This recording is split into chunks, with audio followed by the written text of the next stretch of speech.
Welcome to Raining Book. Tonight, journey into the shadowed dungeons and glittering ballrooms of Alexandre Dumas, the Count of Monte Cristo. Picture the cold stone walls of Château, where despair carves its mark on a man's soul, only for vengeance to ignite his spirit like wildfire. As secrets unravel and fortunes shift, let Dumas' masterful storytelling pull you into the labyrinthine world of Edmond Dantès, a tale of betrayal, justice, and transformation. Perfect for unraveling themes of revenge and redemption, igniting your imagination, or surrendering to a sweeping saga of passion and power. Let's begin. Chapter 1. On the 24th of February, 1815, the lookout at Notre Dame de la Garde signaled the three master, the Faria from Smyrna, Trieste, and Naples. As usual, a pilot put off immediately, and rounding the Château, got on board the vessel between Cape Morgiou and Rion Island. Immediately, and according to custom, the ramparts of Fort Saint-Jean were covered with spectators.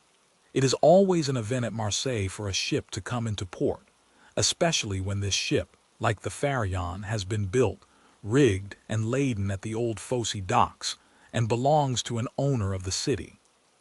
The ship drew on and had safely passed the strait, which some volcanic shock has made between the Calaserine and Jarros Islands, had doubled Palm and approached the harbor under topsails, jib, and spanker, but so slowly and sedately that the idlers, with that instinct which is the forerunner of evil, asked one another what misfortune could have happened on board.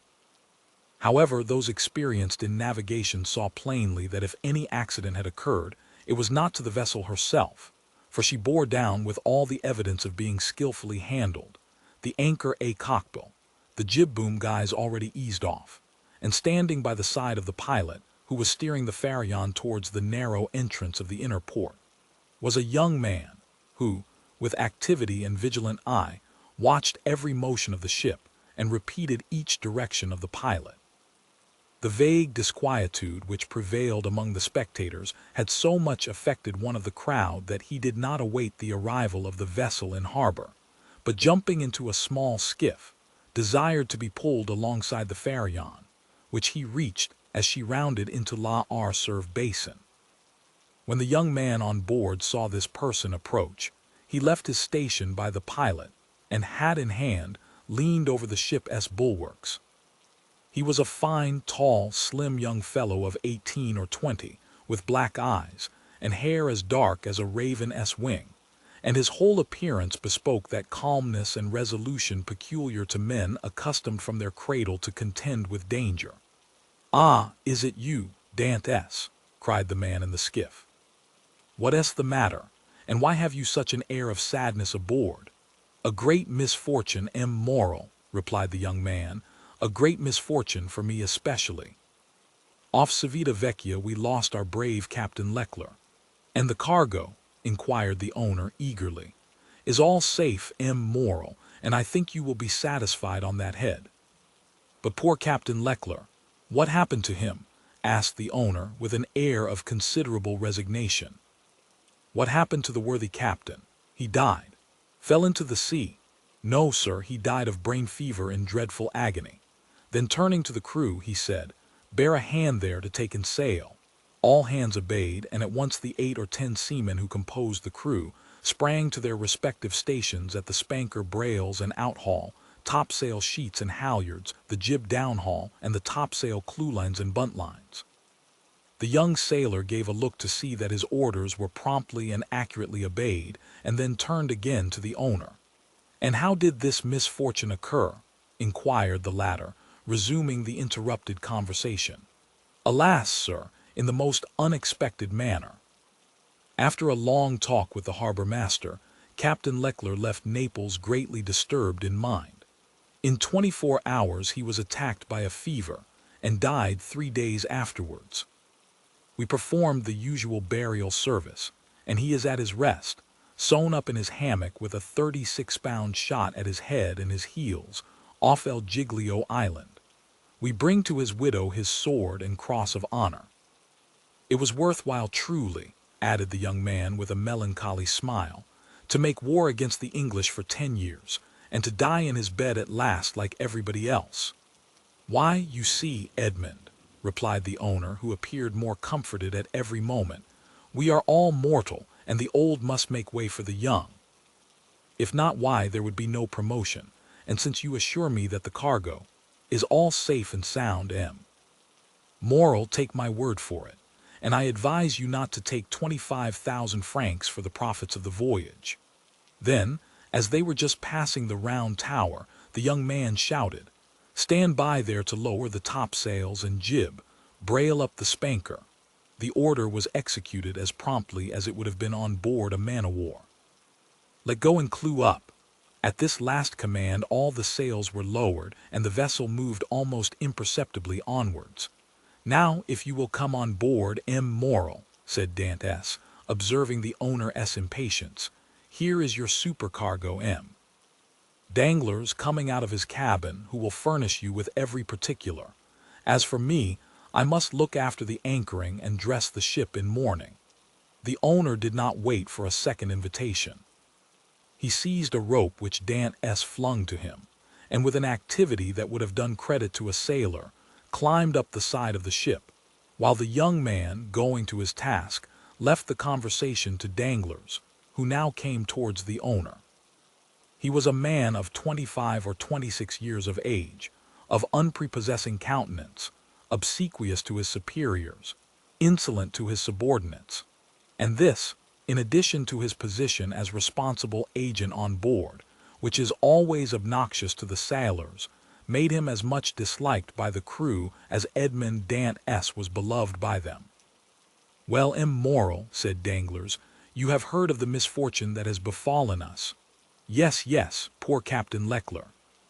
He was a brave and an honest man, and a first-rate seaman, one who had seen long and honorable service, as became a man charged with the interests of a house so important as that of Morel and Son," replied Danglars. "But," replied the owner, glancing after Dantès, who was watching the anchoring of his vessel, "it seems to me that a sailor needs not be so old as you say, Danglars, to understand his business, for our friend Edmond seems to understand it thoroughly, and not to require instruction from anyone." "Yes," said Danglars, darting at Edmond a look gleaming with hate. "Yes, he is young, and youth is invariably self-confident." Scarcely was the captain's breath out of his body when he assumed the command without consulting anyone, and he caused us to lose a day and a half at the island of Elba instead of making for Marseille direct. "As to taking command of the vessel," replied Morel, "that was his duty as captain's mate. As to losing a day and a half off the island of Elba, he was wrong, unless the vessel needed repairs. The vessel was in as good condition as I am, and as, I hope you are, Morel, and this day and a half was lost from pure whim, for the pleasure of going ashore and nothing else." "Dantès," said the shipowner, turning towards the young man, "come this way." "In a moment, sir," answered Dantès, "and I am with you." Then calling to the crew, he said, "Let go." The anchor was instantly dropped, and the chain ran rattling through the port-hole.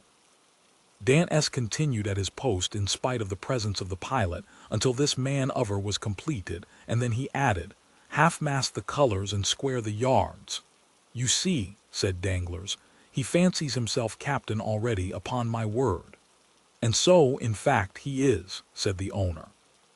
"Except your signature and your partner S.M. Morel." "And why should he not have this?" asked the owner. "He is young, it is true, but he seems to me a thorough seaman and of full experience." A cloud passed over Danglars' brow. "Your pardon, Morel," said Dantès, approaching. "The vessel now rides at anchor, and I am at your service. You hailed me, I think.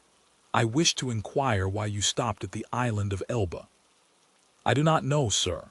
It was to fulfill the last instructions of Captain Leclerc, who, when dying, gave me a packet for Marshal Bertrand." "Then did you see him, Edmond?" "Who?" "The Marshal." "Yes."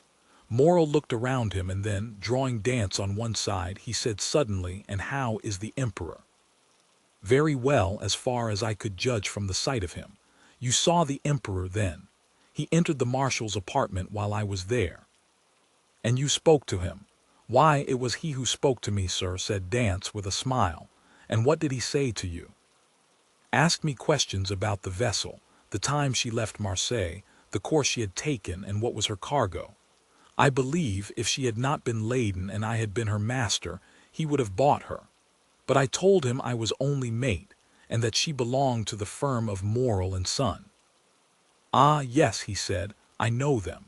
The Morels have been shipowners from father to son, and there was a Morel who served in the same regiment with me when I was in garrison at Valence. Pardieu. And that is true, cried the owner, greatly delighted. And that was Policar Morel, my uncle, who was afterwards a captain. Dantès, you must tell my uncle that the emperor remembered him, and you will see it will bring tears into the old soldier's eyes. Come, come, continued he, patting Edmond's shoulder kindly, you did very right, Dantès, to follow Captain Leclerc's instructions and touch at Elba, although if it were known that you had conveyed a packet to the marshal and had conversed with the emperor, it might bring you into trouble. How could that bring me into trouble, sir? Asked Dantès, for I did not even know of what I was the bearer, and the emperor merely made such inquiries as he would of the first comer. But pardon me, here are the health officers and the customs inspectors coming alongside. And the young man went to the gangway. As he departed, Danglars approached and said, well, it appears that he has given you satisfactory reasons for his landing at Porto Ferrajo. Yes, most satisfactory, my dear Danglars. Well, so much the better, said the supercargo, for it is not pleasant to think that a comrade has not done his duty. Dantès has done his, replied the owner, and that is not saying much. It was Captain Leclerc who gave orders for this delay. Talking of Captain Leclerc, has not Dantès given you a letter from him? To me? No, was there one? I believe that, besides the packet, Captain Leclerc confided a letter to his care. Of what packet are you speaking, Danglars? Why, that which Dantès left at Porto Ferrajo. How do you know he had a packet to leave at Porto Ferrajo? Danglars turned very red. I was passing close to the door of the captain's cabin, which was half open, and I saw him give the packet and letter to Dantès. He did not speak to me of it, replied the shipowner, but if there be any letter he will give it to me. Danglars reflected for a moment. Then, Morel, I beg of you, said he, not to say a word to Dantès on the subject. I may have been mistaken. At this moment the young man returned. Danglars withdrew. Well, my dear Dantès, are you now free? Inquired the owner. Yes, sir. You have not been long detained. No, I gave the custom-house officers a copy of our bill of lading, and as to the other papers, they sent a man off with the pilot to whom I gave them. Then you have nothing more to do here. No, everything is all right now. Then you can come and dine with me. I really must ask you to excuse me, Morel, my first visit is due to my father, though I am not the less grateful for the honor you have done me. Right, Dantès, quite right. I always knew you were a good son. And inquired Dantès with some hesitation, do you know how my father is?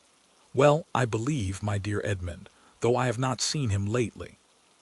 Yes, he likes to keep himself shut up in his little room. That proves, at least, that he has wanted for nothing during your absence. Dantès smiled. My father is proud, sir, and if he had not a meal left, I doubt if he would have asked anything from anyone except from heaven. Well then, after this first visit has been made, we shall count on you. I must again excuse myself, Morel, for after this first visit has been paid, I have another which I am most anxious to pay. True, Dantès, I forgot that there was at the Catalan someone who expects you no less impatiently than your father, the lovely Mercedes. Dantès blushed. Ah, said the shipowner, I am not in the least surprised, for she has been to me 3 times, inquiring if there were any news of the Faria. Peste! Edmond, you have a very handsome mistress. She is not my mistress, replied the young sailor gravely. She is my betrothed. Sometimes one and the same thing, said Morel with a smile. Not with us, sir, replied Dantès.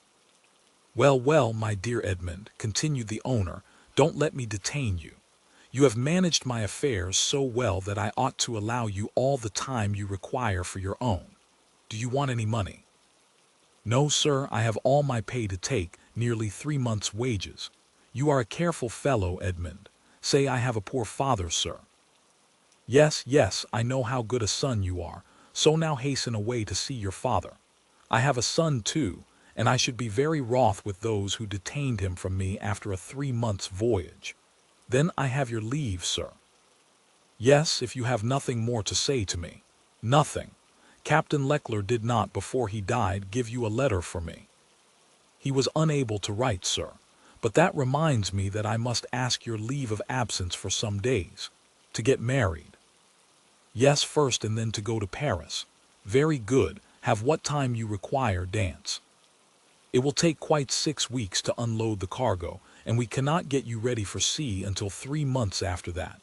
Only be back again in 3 months. For the Faria, added the owner, patting the young sailor on the back, cannot sail without her captain. Without her captain, cried Dance, his eyes sparkling with animation. Pray mind what you say, for you are touching on the most secret wishes of my heart. Is it really your intention to make me captain of the Faria? If I were sole owner, we'd shake hands on it now, my dear Dance, and call it settled.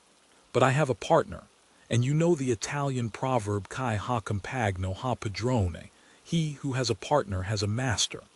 But the thing is at least half done, as you have 1 out of 2 votes. Rely on me to procure you the other. I will do my best. Ah, immoral, exclaimed the young seaman, with tears in his eyes, and grasping the owner's hand. Moral, I thank you in the name of my father and of Mercedes. That's all right, Edmond. There's a providence that watches over the deserving. Go to your father, go and see Mercedes, and afterwards come to me. Shall I row you ashore? No, thank you. I shall remain and look over the accounts with Danglars. Have you been satisfied with him this voyage? That is according to the sense you attach to the question, sir. Do you mean, is he a good comrade? No, for I think he never liked me since the day when I was silly enough, after a little quarrel we had, to propose to him to stop for 10 minutes at the island of Monte Cristo to settle the dispute, a proposition which I was wrong to suggest, and he quite right to refuse. If you mean as responsible agent when you ask me the question, I believe there is nothing to say against him, and that you will be content with the way in which he has performed his duty. But tell me, Dance, if you had command of the Faria, should you be glad to see Danglars remain, captain or mate, immoral? I shall always have the greatest respect for those who possess the owner's confidence. That's right, Dantès. I see you are a thoroughly good fellow and will detain you no longer. Go, for I see how impatient you are. Then I have leave. Go, I tell you. May I have the use of your skiff? Certainly. Then for the present, immoral, farewell, and 1,000 thanks. I hope soon to see you again, my dear Edmond. Good luck to you. The young sailor jumped into the skiff and sat down in the stern sheets, with the order that he be put ashore at La Caine-by-Ray.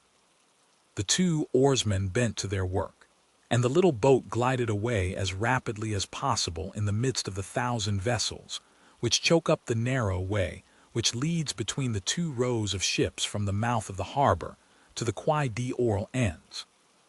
The shipowner, smiling, followed him with his eyes until he saw him spring out on the quay and disappear in the midst of the throng, which from 5 o'clock in the morning until 9 o'clock at night swarms in the famous street of La Caine-by-Ray, a street of which the modern Phocéens are so proud that they say with all the gravity in the world, and with that accent which gives so much character to what is said, if Paris had La Caine-by-Ray, Paris would be a second Marseille. On turning round, the owner saw Danglars behind him, apparently awaiting orders, but in reality also watching the young sailor. But there was a great difference in the expression of the 2 men who thus followed the movements of Edmond Dantès. Chapter 2. We will leave Danglars struggling with the demon of hatred, and endeavoring to insinuate in the ear of the shipowner some evil suspicions against his comrade, and follow Dantès, who, after having traversed La Caine-by-Ray, took the Rue de Noailles, and entering a small house on the left of the All-Ease de Mailhen, rapidly ascended 4 flights of a dark staircase, holding the baluster with one hand, while with the other he repressed the beatings of his heart, and paused before a half-open door, from which he could see the whole of a small room. This room was occupied by Dantès' father. The news of the arrival of the Pharaon had not yet reached the old man, who, mounted on a chair, was amusing himself by training with trembling hand the nasturtiums and sprays of clematis that clambered over the trellis at his window. Suddenly he felt an arm thrown around his body, and a well-known voice behind him exclaimed, "Father, dear father." The old man uttered a cry and turned round. Then, seeing his son, he fell into his arms, pale and trembling. "What ails you, my dearest father?" "Are you ill?" inquired the young man, much alarmed. "No, no, my dear Edmond, my boy, my son." "No, but I did not expect you. Enjoy the surprise of seeing you so suddenly. I feel as if I were going to die." "Come, come, cheer up, my dear father. 'Tis I really I. They say joy never hurts, and so I came to you without any warning. Come now, do smile instead of looking at me so solemnly. Here I am back again, and we are going to be happy." "Yes, yes, my boy, so we will, replied the old man. "But how shall we be happy? Shall you never leave me again? Come, tell me all the good fortune that has befallen you." "God forgive me," said the young man, "for rejoicing at happiness derived from the misery of others, but heaven knows I did not seek this good fortune. It has happened, and I really cannot pretend to lament it. The good Captain Leclerc is dead, father, and it is probable that, with the aid of Moral, I shall have his place. Do you understand, father? Only imagine me a captain at 20, with 100 louis pay and a share in the profits. Is this not more than a poor sailor like me could have hoped for?" "Yes, my dear boy," replied the old man, "it is very fortunate." "Well, then, with the first money I touch, I mean you to have a small house, with a garden in which to plant clematis, nasturtiums, and honeysuckle." "But what ails you, father? Are you not well?" "'Tis nothing, nothing. It will soon pass away," and as he said so the old man's strength failed him, and he fell backwards. "Come, come," said the young man, "a glass of wine, father, will revive you. Where do you keep your wine?" "No, no, thanks." "You need not look for it. I do not want it," said the old man. "Yes, yes, father, tell me where it is," and he opened 2 or 3 cupboards. "It is no use," said the old man, "there is no wine." "What, no wine?" said Dantès, turning pale and looking alternately at the hollow cheeks of the old man and the empty cupboards. "What, no wine? Have you wanted money, father?" "I want nothing now that I have you," said the old man. "Yet," stammered Dantès, wiping the perspiration from his brow, "yet I gave you 200 francs when I left, 3 months ago." "Yes, yes, Edmond, that is true, but you forgot at that time a little debt to our neighbor Cadraus. He reminded me of it, telling me if I did not pay for you, he would be paid by Moral. And so, you see, lest he might do you an injury well. Why, I paid him. But, cried Dantès, it was 140 francs I owed Cadraus." "Yes," stammered the old man. "And you paid him out of the 200 francs I left you?" The old man nodded. "So that you have lived for 3 months on 60 francs, muttered Edmond. "You know how little I require," said the old man. "Heaven pardon me," cried Edmond, falling on his knees before his father.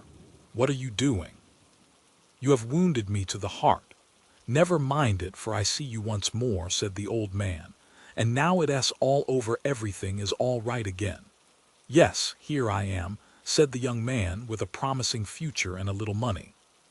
"Here, father, here," he said, "take this, take it, and send for something immediately."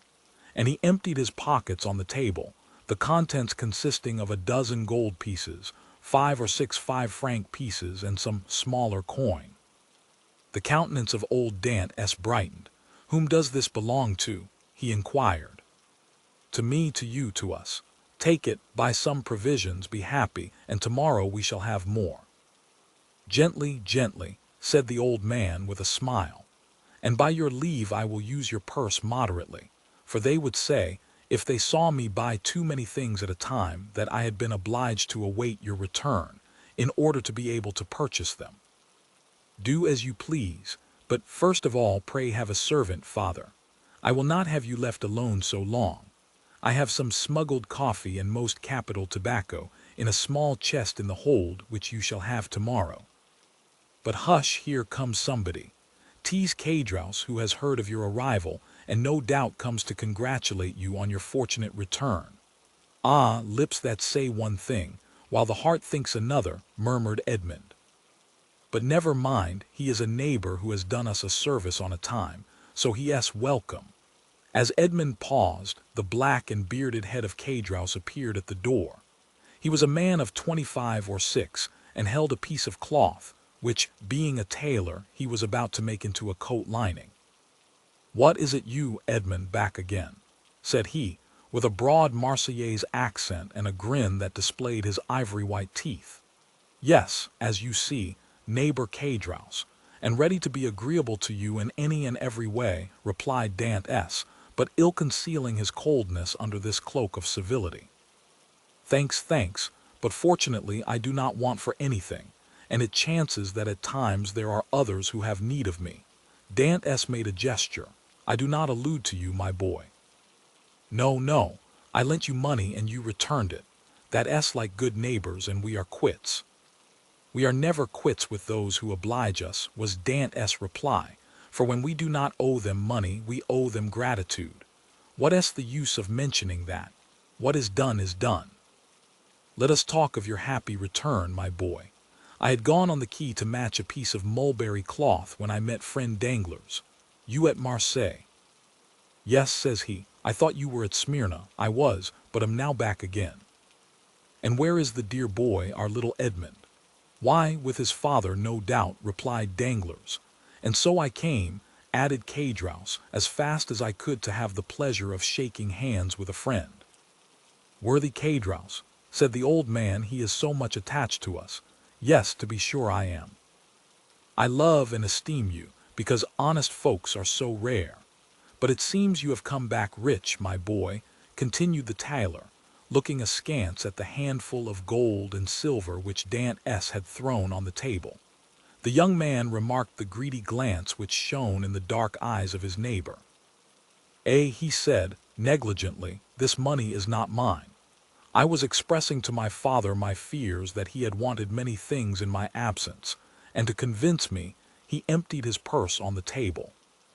"Come, father," added Dantès, "put this money back in your box unless neighbor Cadrouse wants anything, and in that case it is at his service." "No, my boy, no," said Cadrouse. "I am not in any want, thank God. My living is suited to my means." "Keep your money, keep it, I say. One never has too much. But at the same time, my boy, I am as much obliged by your offer as if I took advantage of it. It was offered with good will," said Dantès. "No doubt, my boy, no doubt. Well, you stand well with M. Morrel, I hear, you insinuating dog, you." "M. Morrel has always been exceedingly kind to me," replied Dantès. "Then you were wrong to refuse to dine with him." "What did you refuse to dine with him?" said old Dantès. "And did he invite you to dine?" "Yes, my dear father," replied Edmond, smiling at his father's astonishment at the excessive honor paid to his son. "And why did you refuse, my son?" inquired the old man. "That I might the sooner see you again, my dear father," replied the young man. "I was most anxious to see you, but it must have vexed M. Morrel." "Good, worthy man," said Cadrouse. "And when you are looking forward to be captain, it was wrong to annoy the owner. But I explained to him the cause of my refusal," replied Dantès, "and I hope he fully understood it." "Yes, but to be captain, one must do a little flattery to one's patrons." "I hope to be captain without that," said Dantès. "So much the better, so much the better. Nothing will give greater pleasure to all your old friends, and I know one down there behind the St. Nicholas citadel who will not be sorry to hear it." "Merc D.S.," said the old man. "Yes, my dear father, and with your permission, now I have seen you, and know you are well and have all you require, I will ask your consent to go and pay a visit to the Catalans." "Go, my dear boy," said old Dantès, and heaven bless you and your wife as it has blessed me and my son. His wife, said Cédras. Why, how fast you go on, Father Dantès. She is not his wife yet, as it seems to me. No, but according to all probability she soon will be, replied Edmond. Yes, yes, said Cédras, but you were right to return as soon as possible, my boy. And why? Because Merc-DS is a very fine girl, and fine girls never lack followers. She particularly has them by dozens. Really, answered Edmond with a smile which had in it traces of slight uneasiness. Ah, yes, continued Cédras, and capital offers too. But you know you will be captain, and who could refuse you then? Meaning to say, replied Dantès, with a smile which but ill concealed his trouble, that if I were not a captain, said Cédras, shaking his head. Come, come, said the sailor, I have a better opinion than you of women in general, and of Merc-DS in particular, and I am certain that, captain or not, she will remain ever faithful to me. So much the better, said Cédras. When one is going to be married, there is nothing like implicit confidence. But never mind that, my boy. Go and announce your arrival, and let her know all your hopes and prospects. I will go directly, was Edmond's reply, and embracing his father and nodding to Cédras, he left the apartment. Cédras lingered for a moment, then taking leave of old Dantès, he went downstairs to rejoin Danglars, who awaited him at the corner of the Rue Senac. Well, said Danglars, did you see him? I have just left him, answered Cédras. Did he allude to his hope of being captain? He spoke of it as a thing already decided. Indeed, said Danglars, he is in too much hurry, it appears to me. Why, it seems M. Morrel has promised him the thing, so that he is quite elated about it. Why, yes, he is actually insolent over the matter, has already offered me his patronage as if he were a grand personage, and proffered me a loan of money as though he were a banker, which you refused. Most assuredly, although I might easily have accepted it, for it was I who put into his hands the first silver he ever earned. But now M. Dantès has no longer any occasion for assistance. He is about to become a captain. Pooh, said Danglars, he is not one yet. Ma foi, it will be as well if he is not, answered Cédras, for if he should be, there will be really no speaking to him. If we choose, replied Danglars, he will remain what he is, and perhaps become even less than he is. What do you mean? Nothing, I was speaking to myself. And is he still in love with the Catalane? Over head and ears, but unless I am much mistaken, there will be a storm in that quarter. Explain yourself. Why should I? It is more important than you think, perhaps. You do not like Dantès. I never like upstarts. Then tell me all you know about the Catalane. I know nothing for certain. Only I have seen things which induce me to believe, as I told you, that the future captain will find some annoyance in the vicinity of the Ville's infirmaries. What have you seen? Come, tell me. Well, every time I have seen Merc-DS come into the city, she has been accompanied by a tall, strapping, black-eyed Catalan with a red complexion, brown skin, and fierce air, whom she calls cousin.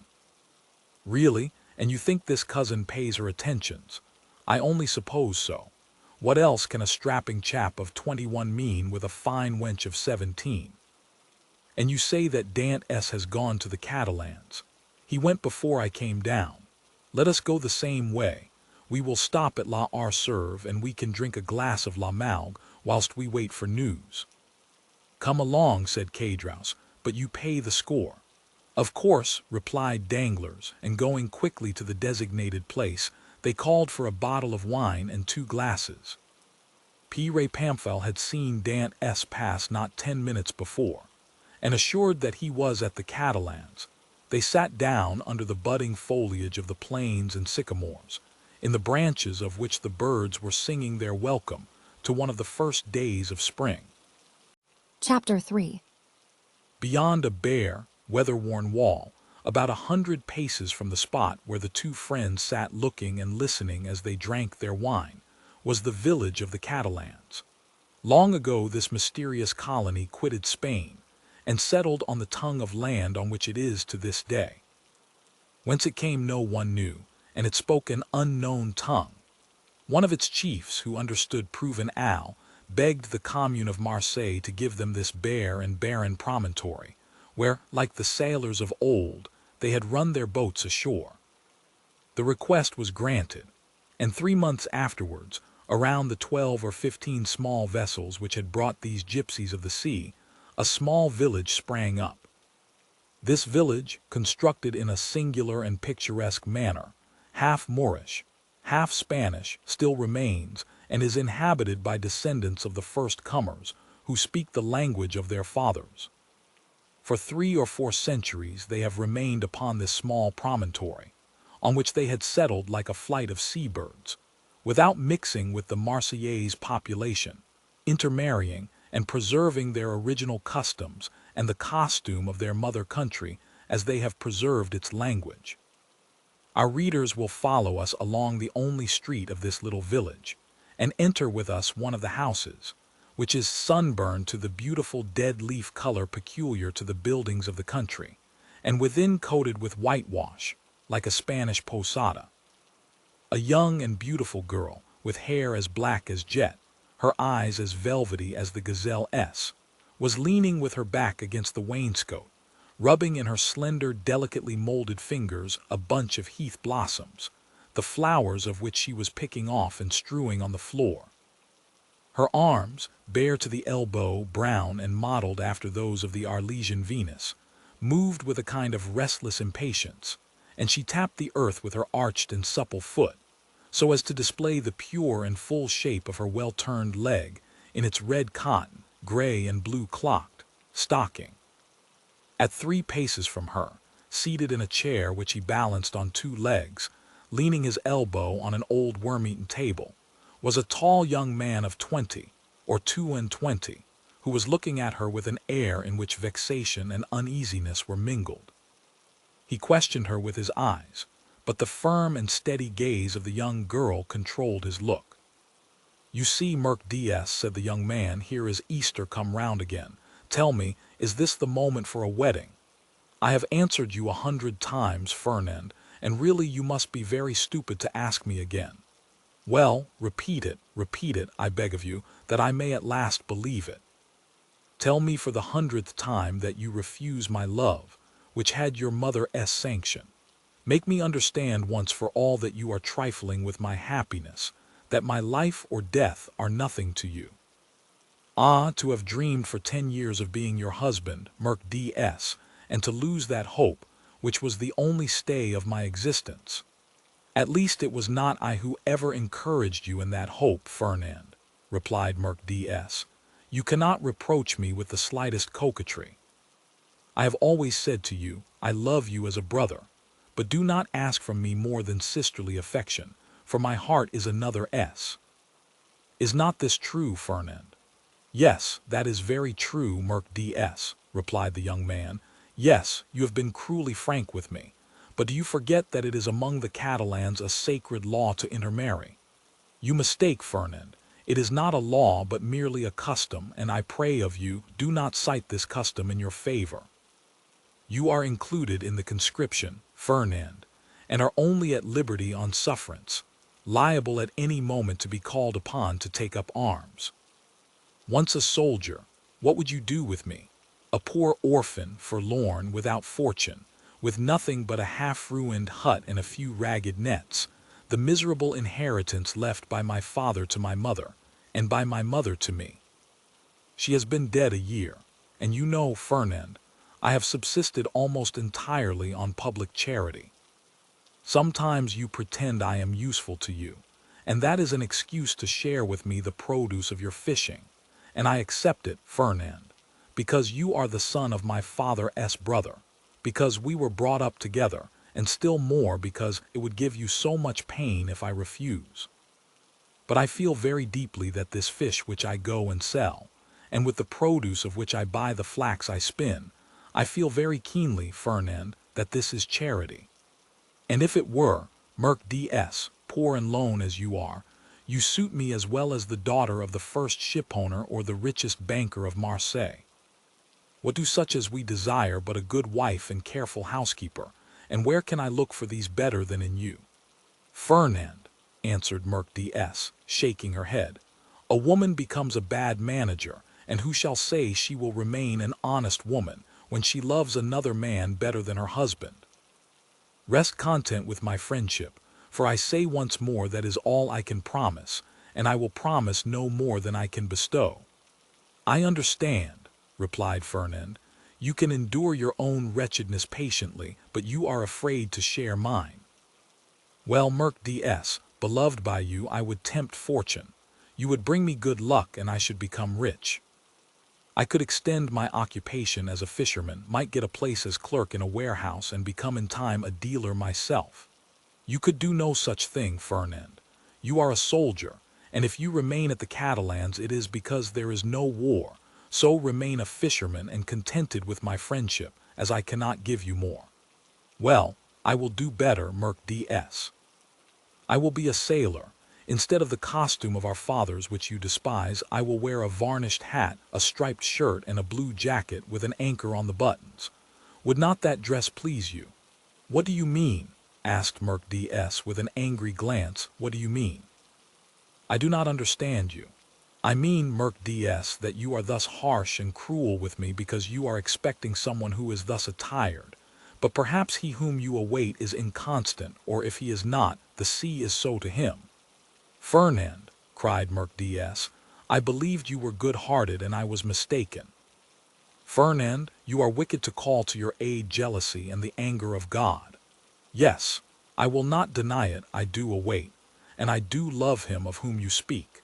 And if he does not return, instead of accusing him of the inconstancy which you insinuate, I will tell you that he died loving me and me only. The young girl made a gesture of rage. I understand you, Fernand. You would be revenged on him because I do not love you. You would cross your Catalan knife with his dirk. What end would that answer? To lose you my friendship if he were conquered, and see that friendship changed into hate if you were victor. Believe me, to seek a quarrel with a man is a bad method of pleasing the woman who loves that man. No, Fernand, you will not thus give way to evil thoughts. Unable to have me for your wife, you will content yourself with having me for your friend and sister. And besides, she added, her eyes troubled and moistened with tears, wait, Fernand. You said just now that the sea was treacherous, and he has been gone 4 months, and during these 4 months there have been some terrible storms. Fernand made no reply, nor did he attempt to check the tears which flowed down the cheeks of Merc DS. Although for each of these tears he would have shed his heart's blood. But these tears flowed for another. He arose, paced a while up and down the hut, and then, suddenly stopping before Mercedes with his eyes glowing and his hands clenched, Say, Mercedes, he said, once for all, is this your final determination? I love Edmond Dantès, the young girl calmly replied, and none but Edmond shall ever be my husband. And you will always love him, as long as I live. Fernand let fall his head like a defeated man, heaved a sigh that was like a groan, and then suddenly looking her full in the face with clenched teeth and expanded nostrils, said, But if he is dead, I shall die too. If he has forgotten you, Mercedes. Called a joyous voice from without Mercedes. Ah, exclaimed the young girl, blushing with delight, and fairly leaping in excess of love, you see he has not forgotten me, for here he is. And rushing towards the door, she opened it, saying, Here, Edmond, here I am. Fernand, pale and trembling, drew back like a traveler at the sight of a serpent, and fell into a chair beside him. Edmond and Mercedes were clasped in each other's arms. The burning Marseille sun, which shot into the room through the open door, covered them with a flood of light. At first they saw nothing around them. Their intense happiness isolated them from all the rest of the world, and they only spoke in broken words, which are the tokens of a joy so extreme that they seem rather the expression of sorrow. Suddenly Edmond saw the gloomy, pale, and threatening countenance of Fernand, as it was defined in the shadow. By a movement for which he could scarcely account to himself, the young Catalan placed his hand on the knife at his belt. "Ah, your pardon," said Dantès, frowning in his turn. "I did not perceive that there were three of us." Then, turning to Mercédès, he inquired, "Who is this gentleman?" "One who will be your best friend, Dantès, for he is my friend, my cousin, my brother. It is Fernand, the man whom, after you, Edmond, I love the best in the world. Do you not remember him?" "Yes," said Dantès, and without relinquishing Mercédès' hand clasped in one of his own, he extended the other to the Catalan with a cordial air.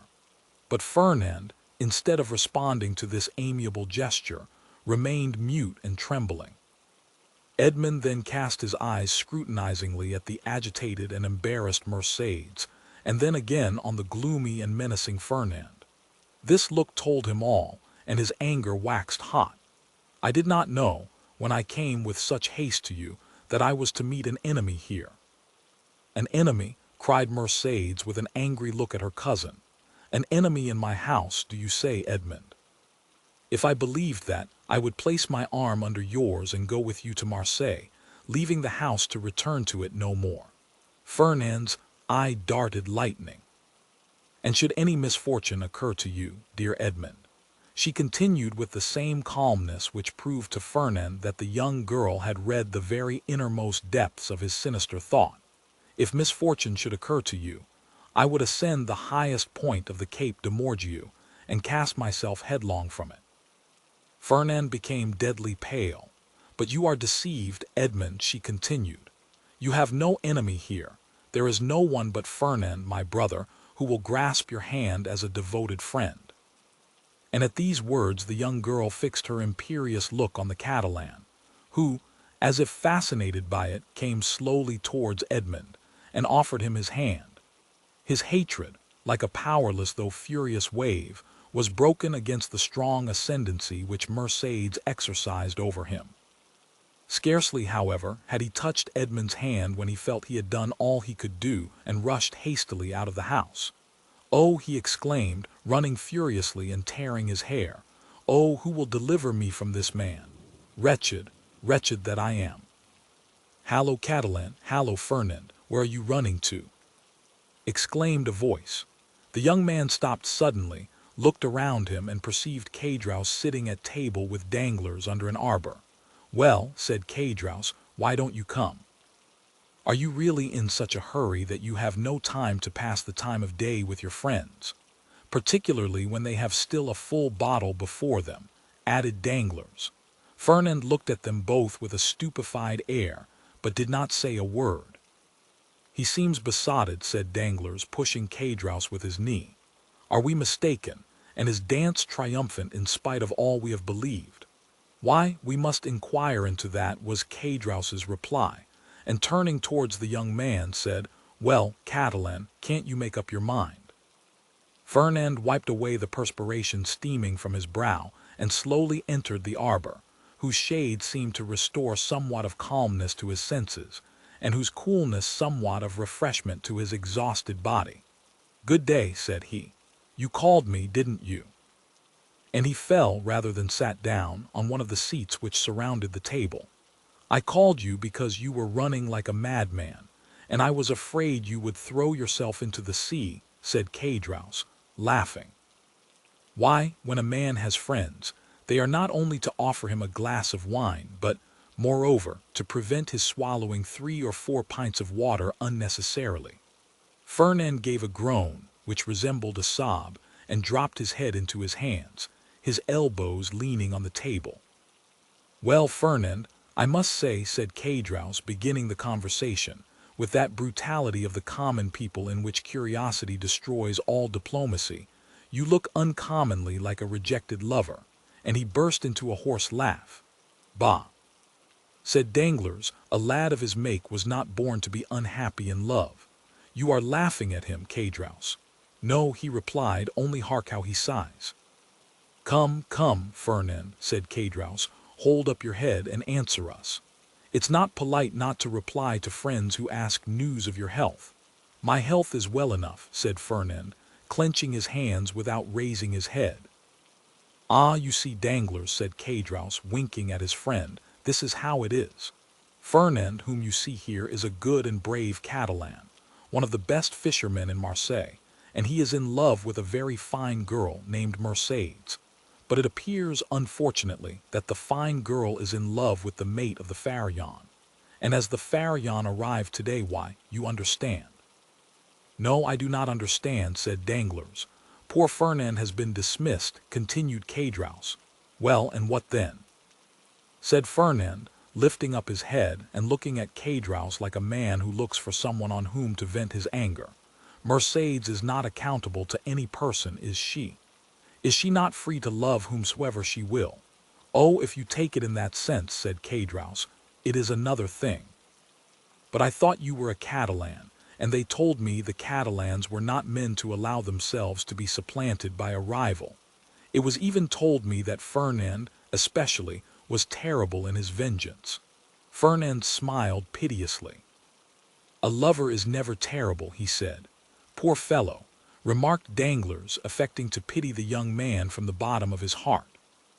Why, you see, he did not expect to see Dantès return so suddenly. He thought he was dead, perhaps, or perchance faithless. These things always come on us more severely when they come suddenly. Ah, ma foi, under any circumstances, said Caedros, who drank as he spoke, and on whom the fumes of the wine began to take effect. Under any circumstances, Fernand is not the only person put out by the fortunate arrival of Dantès.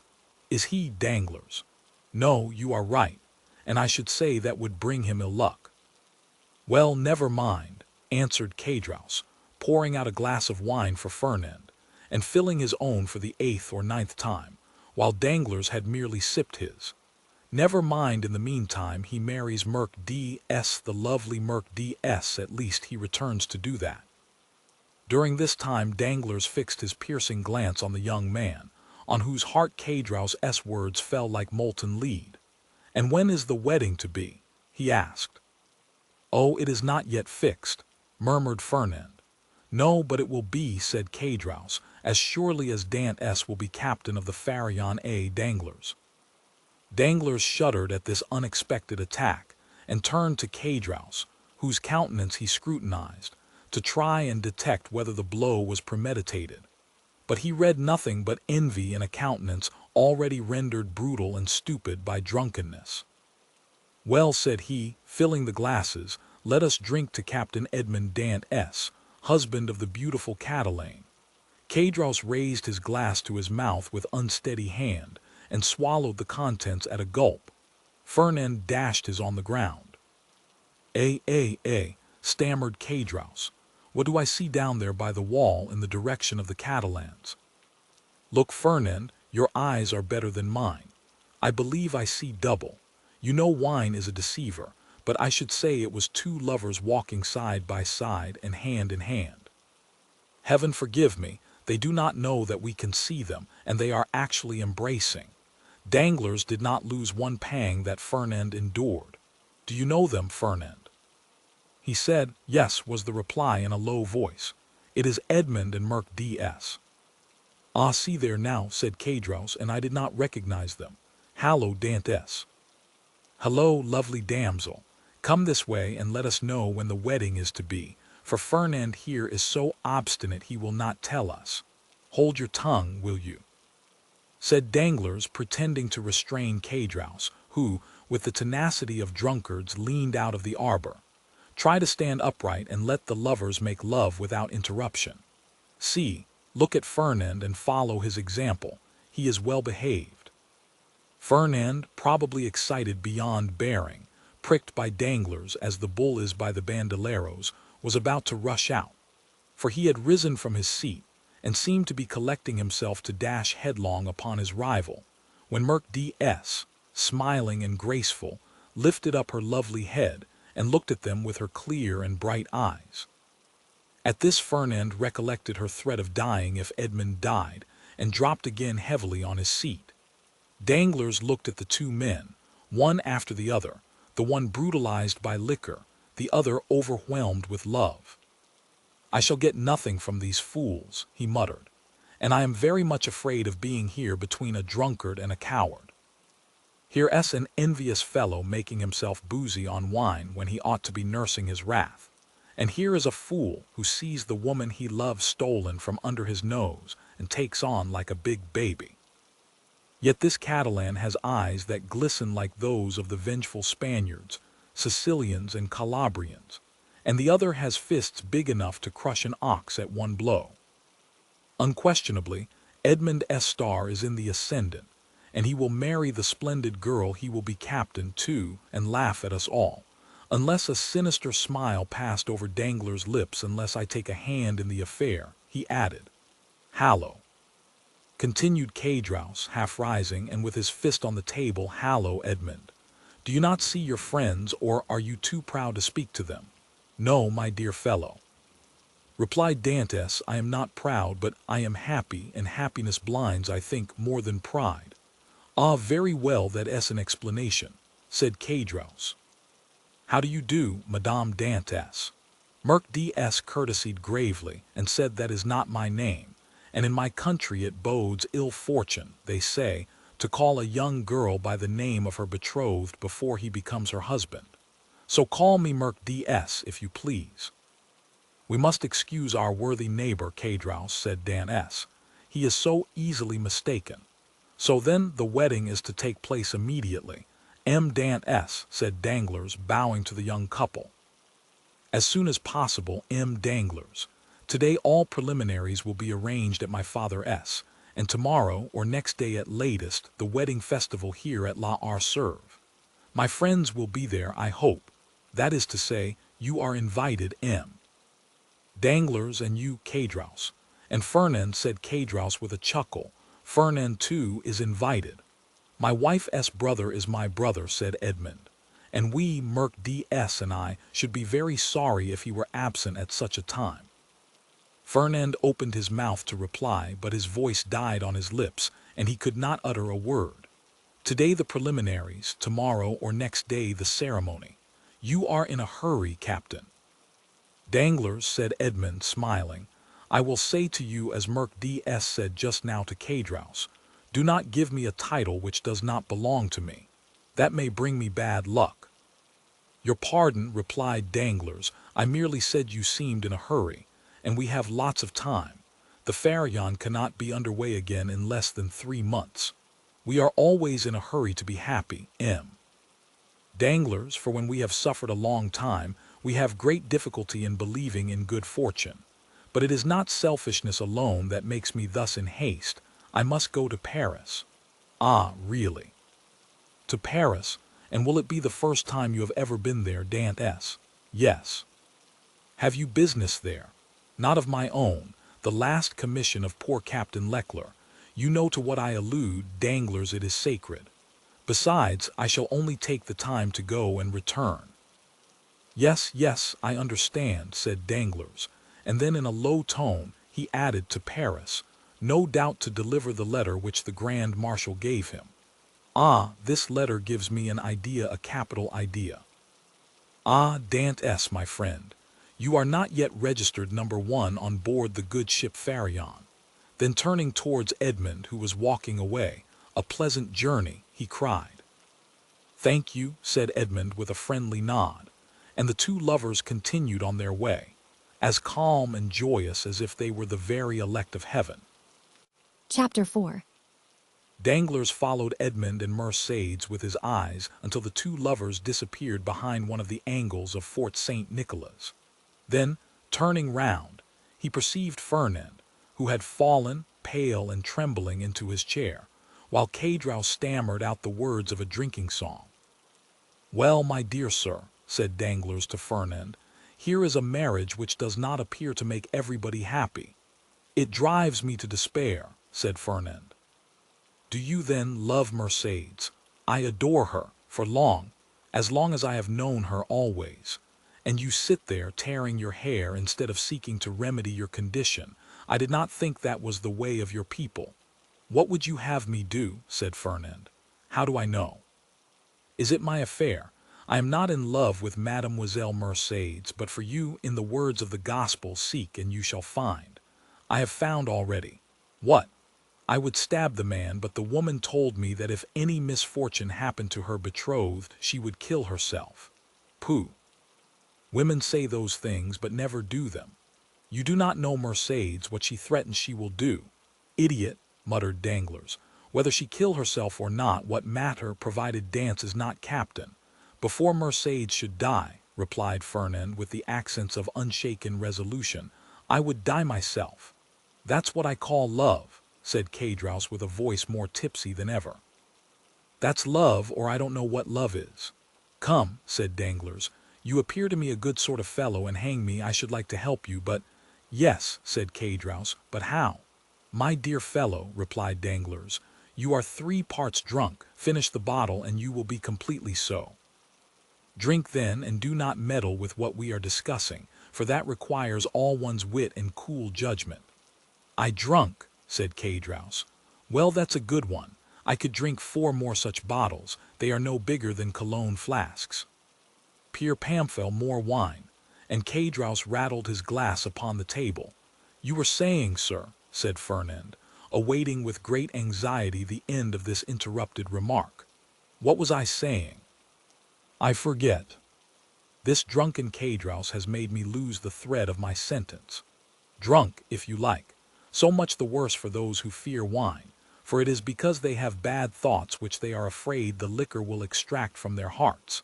And Caedros began to sing the 2 last lines of a song very popular at the time. Tous les machins sont buveurs d'eau, c'est bien prouvé par le déluge.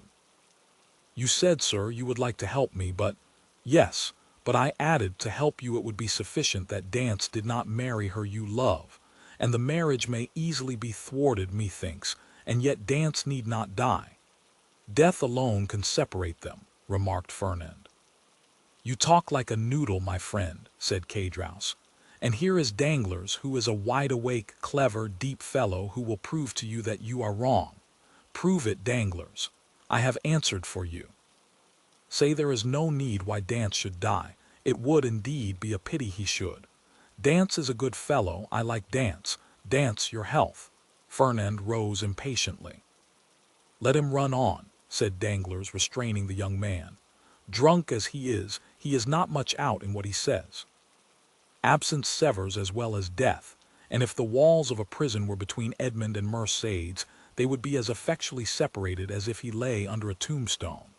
Yes, but one gets out of prison, said Caedros, who, with what sense was left him, listened eagerly to the conversation. And when one gets out and one's name is Edmond Dantès, one seeks revenge. What matters that? Muttered Fernand. And why, I should like to know, persisted Caedros, should they put Dantès in prison? He has neither robbed, nor killed, nor murdered. Hold your tongue, said Danglars. I won't hold my tongue, replied Caedros. I say I want to know why they should put Dantès in prison. I like Dantès. Dantès, your health. And he swallowed another glass of wine. Danglars saw in the muddled look of the tailor the progress of his intoxication, and turning towards Fernand, said, Well, you understand there is no need to kill him. Certainly not if, as you said just now, you have the means of having Dantès arrested. Have you that means? It is to be found for the searching, but why should I meddle in the matter?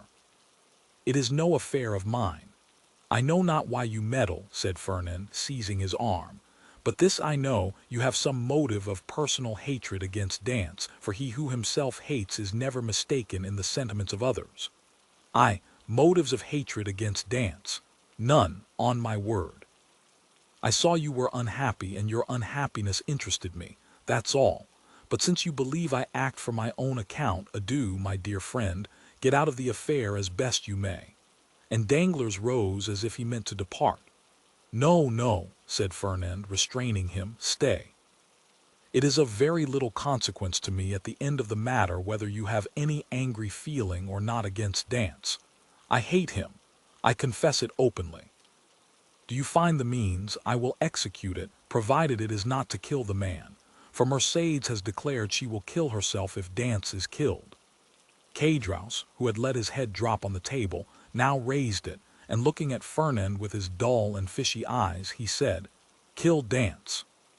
Who talks of killing Dantès? I won't have him killed. I won't.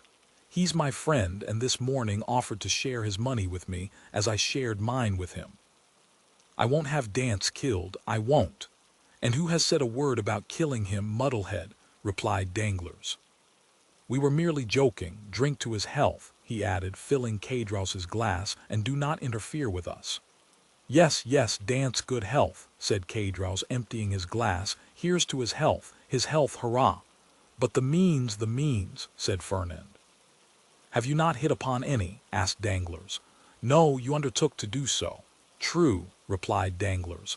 The French have the superiority over the Spaniards that the Spaniards ruminate while the French invent.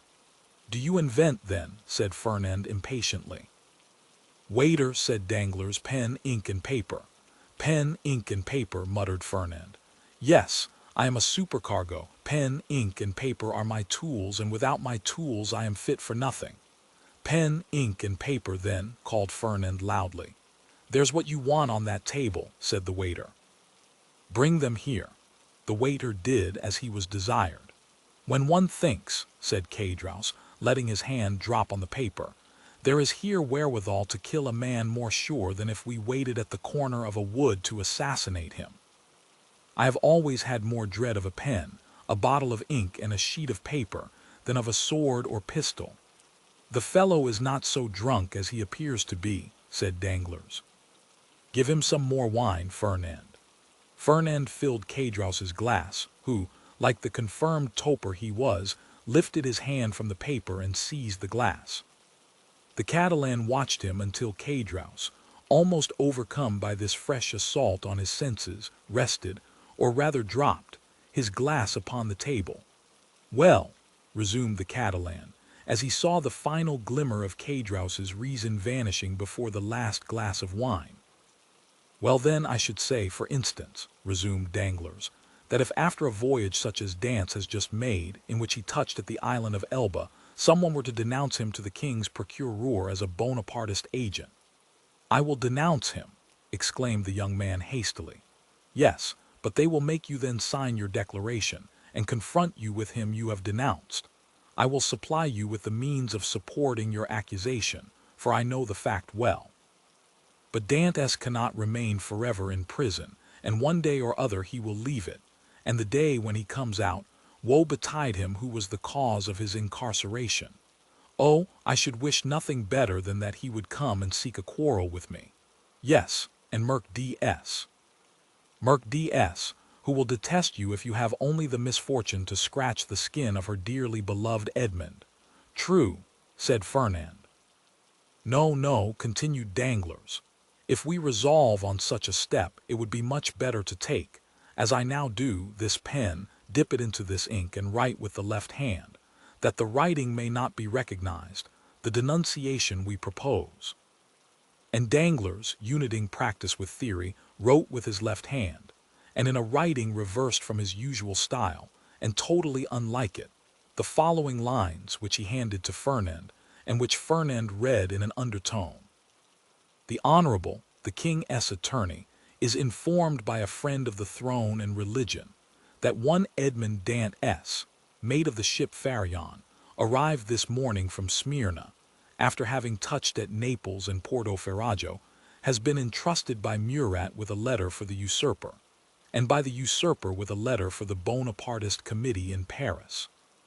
Proof of this crime will be found on arresting him, for the letter will be found upon him, or at his father S., or in his cabin on board the Faria. Very good, resumed Danglars. Now your revenge looks like common sense, for in no way can it revert to yourself, and the matter will thus work its own way. There is nothing to do now but fold the letter as I am doing and write upon it to the King's Attorney, and that S all settled.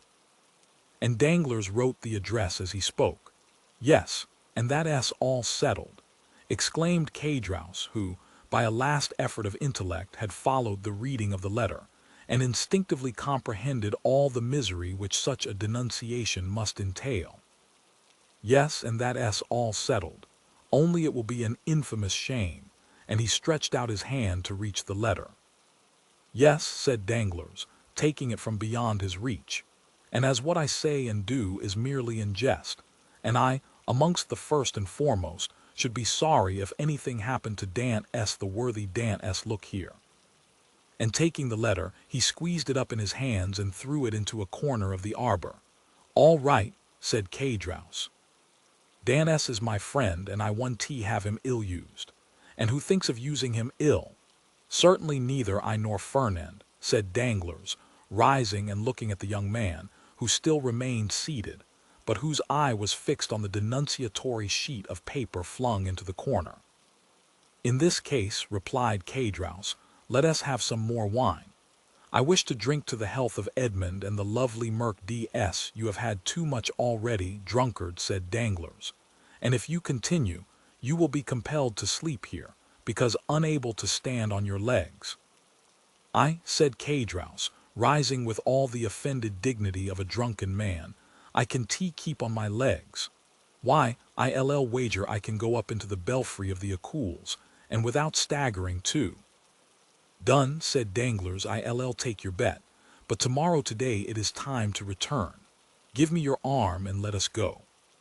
"Very well, let us go," said K-Drouse, "but I don't want your arm at all. Come, Fernand, you return to Marseille with us." "No," said Fernand, "I shall return to the Catalans." "You ray wrong. Come with us to Marseille, come along." "I will not." "What do you mean? You will not? Well, just as you like, my prince. There's liberty for all the world." "Come along, Danglars, and let the young gentleman return to the Catalans if he chooses."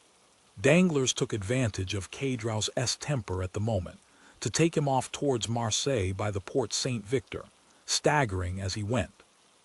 When they had advanced about 20 yards, Danglars looked back and saw Fernand stoop, pick up the crumpled paper, and putting it into his pocket, then rush out of the arbor towards Pilon. "Well," said K-Drouse, "why, what a lie he told. He said he was going to the Catalans, and he is going to the city. Hallo, Fernand, you are coming, my boy." "Oh, you don't see straight," said Danglars. "He has gone right by the road to the Ville's infirmaries." "Well," said K-Drouse, "I should have sworn that he turned to the right. How treacherous wine is." "Come, come," said Danglars to himself. "Now the thing is at work, and it will effect its purpose unassisted." Chapter 5. The morning's sun rose clear and resplendent, touching the foamy waves into a network of ruby-tinted light. The feast had been made ready on the second floor at La Serve, with whose arbor the reader is already familiar. The apartment destined for the purpose was spacious, and lighted by a number of windows, over each of which was written in golden letters, for some inexplicable reason, the name of one of the principal cities of France. Beneath these windows, a wooden balcony extended the entire length of the house. And although the entertainment was fixed for 12 o'clock, an hour previous to that time, the balcony was filled with impatient and expectant guests, consisting of the favored part of the crew of the Faria and other personal friends of the bridegroom, the whole of whom had arrayed themselves in their choicest costumes, in order to do greater honor to the occasion. Various rumors were afloat to the effect that the owners of the Faria had promised to attend the nuptial feast, but all seemed unanimous in doubting that an act of such rare and exceeding condescension could possibly be intended. Danglars, however, who now made his appearance, accompanied by K-Drouse, effectually confirmed the report, stating that he had recently conversed with M. Morel, who had himself assured him of his intention to dine at La Serve. In fact, a moment later M. Morel appeared, and was saluted with an enthusiastic burst of applause from the crew of the Faria, who hailed the visit of the shipowner as a sure indication that the man whose wedding feast he thus delighted to honor would ere long be first in command of the ship. And as Dantès was universally beloved on board his vessel, the sailors put no restraint on their tumultuous joy at finding that the opinion and choice of their superiors so exactly coincided with their own.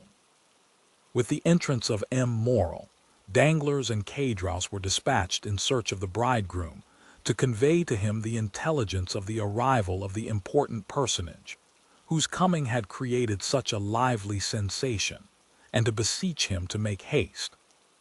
Danglars and K-Drouse set off upon their errand at full speed, but ere they had gone many steps they perceived a group advancing towards them, composed of the betrothed pair, a party of young girls in attendance on the bride, by whose side walked Dantès' father, the whole brought up by Fernand, whose lips wore their usual sinister smile. Neither Merc D.S. nor Edmond observed the strange expression of his countenance. They were so happy that they were conscious only of the sunshine and the presence of each other. Having acquitted themselves of their errand, and exchanged a hearty shake of the hand with Edmond, Danglars, and Caedros, took their places beside Fernand and old Dantès, the latter of whom attracted universal notice.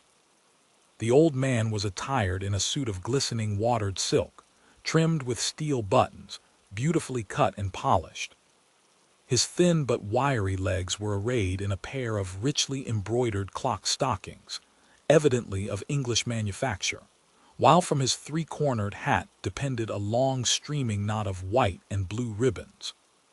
Thus he came along, supporting himself on a curiously carved stick, his aged countenance lit up with happiness, looking for all the world like one of the aged dandies of 1796, parading the newly opened gardens of the Luxembourg and Tuileries. Beside him glided Caedros, whose desire to partake of the good things provided for the wedding party had induced him to become reconciled to the Dantès, father and son, although there still lingered in his mind a faint and unperfect recollection of the events of the preceding night, just as the brain retains on waking in the morning the dim and misty outline of a dream. As Danglars approached the disappointed lover, he cast on him a look of deep meaning, while Fernand, as he slowly paced behind the happy pair, who seemed in their own unmixed content to have entirely forgotten that such a being as himself existed, was pale and abstracted. Occasionally, however, a deep flush would overspread his countenance, and a nervous contraction distort his features, while with an agitated and restless gaze he would glance in the direction of Marseille, like one who either anticipated or foresaw some great and important event. Dantès himself was simply, but becomingly, clad in the dress peculiar to the merchant service, a costume somewhat between a military and a civil garb, and with his fine countenance, radiant with joy and happiness, a more perfect specimen of manly beauty could scarcely be imagined. Lovely as the Greek girls of Cyprus or Chios, Merc D.S. boasted the same bright flashing eyes of jet, and ripe, round, coral lips. She moved with the light, free step of an Arlesian or an Andalusian. One more practiced in the arts of great cities would have hid her blushes beneath a veil, or at least have cast down her thickly fringed lashes, so as to have concealed the liquid luster of her animated eyes. But on the contrary, the delighted girl looked around her with a smile that seemed to say, "If you are my friends, rejoice with me, for I am very happy." As soon as the bridal party came in sight of La Arserve, M. Morel descended and came forth to meet it, followed by the soldiers and sailors there assembled, to whom he had repeated the promise already given, that Dantès should be the successor to the late Captain Leclerc. Edmond, at the approach of his patron, respectfully placed the arm of his affianced bride within that of M. Morel, who, forthwith conducting her up the flight of wooden steps leading to the chamber in which the feast was prepared, was gaily followed by the guests, beneath whose heavy tread the slight structure creaked and groaned for the space of several minutes. "Father," said Merc D.S., stopping when she had reached the center of the table, "sit, I pray you, on my right hand. On my left I will place him who has ever been as a brother to me," pointing with a soft and gentle smile to Fernand. But her words and looks seemed to inflict the direst torture on him, for his lips became ghastly pale, and even beneath the dark hue of his complexion the blood might be seen retreating as though some sudden pang drove it back to the heart. During this time, Dantès, at the opposite side of the table, had been occupied in similarly placing his most honored guests. M. Morel was seated at his right hand, Danglars at his left, while, at a sign from Edmond, the rest of the company ranged themselves as they found it most agreeable. Then they began to pass around the dusky, piquant, Arlesian sausages and lobsters in their dazzling red cuirasses, prawns of large size and brilliant color, the echinus with its prickly outside and dainty morsel within, the clovis, esteemed by the epicures of the South as more than rivaling the exquisite flavor of the oyster, North. All the delicacies, in fact, that are cast up by the wash of waters on the sandy beach, and styled by the grateful fishermen fruits of the sea. "A pretty silence truly," said the old father of the bridegroom, as he carried to his lips a glass of wine of the hue and brightness of the topaz, and which had just been placed before Merc-DS herself. Now would anybody think that this room contained a happy, merry party, who desire nothing better than to laugh and dance the hours away? "Ah," sighed Cedros, "a man cannot always feel happy because he is about to be married." "The truth is," replied Dantès, "that I am too happy for noisy mirth. If that is what you meant by your observation, my worthy friend, you are right. Joy takes a strange effect at times. It seems to oppress us almost the same as sorrow." Danglars looked towards Fernand, whose excitable nature received and betrayed each fresh impression. "Why, what ails you?" asked he of Edmond. "Do you fear any approaching evil?" "I should say that you were the happiest man alive at this instant, and that is the very thing that alarms me," returned Dantès. "Man does not appear to me to be intended to enjoy felicity so unmixed. Happiness is like the enchanted palaces we read of in our childhood, where fierce, fiery dragons defend the entrance and approach, and monsters of all shapes and kinds, requiring to be overcome ere victory is ours. I own that I am lost in wonder to find myself promoted to an honor of which I feel myself unworthy, that of being the husband of Merc-DS. Nay, cried Cedros, smiling, "you have not attained that honor yet. Merc-DS is not yet your wife. Just assume the tone and manner of a husband, and see how she will remind you that your hour is not yet come." The bride blushed, while Fernand, restless and uneasy, seemed to start at every fresh sound, and from time to time wiped away the large drops of perspiration that gathered on his brow. "Well, never mind that, neighbor Cedros. It is not worthwhile to contradict me for such a trifle as that. 'Tis true that Merc-DS is not actually my wife, but," added he, drawing out his watch, "in an hour and a half she will be." A general exclamation of surprise ran round the table, with the exception of the elder Dantès, whose laugh displayed the still perfect beauty of his large white teeth. Merc-DS looked pleased and gratified, while Fernand grasped the handle of his knife with a convulsive clutch. "In an hour?" inquired Danglars, turning pale. "How is that, my friend?" "Why, thus it is," replied Dantès, "thanks to the influence of M. Moral, to whom, next to my father, I owe every blessing I enjoy, every difficulty has been removed. We have purchased permission to waive the usual delay, and at 2:30 the mayor of Marseille will be waiting for us at the city hall. Now, as 1:15 has already struck, I do not consider I have asserted too much in saying that in another hour and 30 minutes Merc-DS will have become Madame Dantès." Fernand closed his eyes. A burning sensation passed across his brow, and he was compelled to support himself by the table to prevent his falling from his chair. But in spite of all his efforts, he could not refrain from uttering a deep groan, which, however, was lost amid the noisy felicitations of the company. "Upon my word," cried the old man, "you make short work of this kind of affair. Arrived here only yesterday morning, and married today at 3:00. Commend me to a sailor for going the quick way to work." "But," asked Danglars in a timid tone, "how did you manage about the other formalities, the contract, the settlement?" "The contract," answered Dantès laughingly, "it didn't take long to fix that. Merc-DS has no fortune, I have none to settle on her. So, you see, our papers were quickly written out, and certainly do not come very expensive." This joke elicited a fresh burst of applause, so that what we presume to be merely the betrothal feast turns out to be the actual wedding dinner. Said Danglars.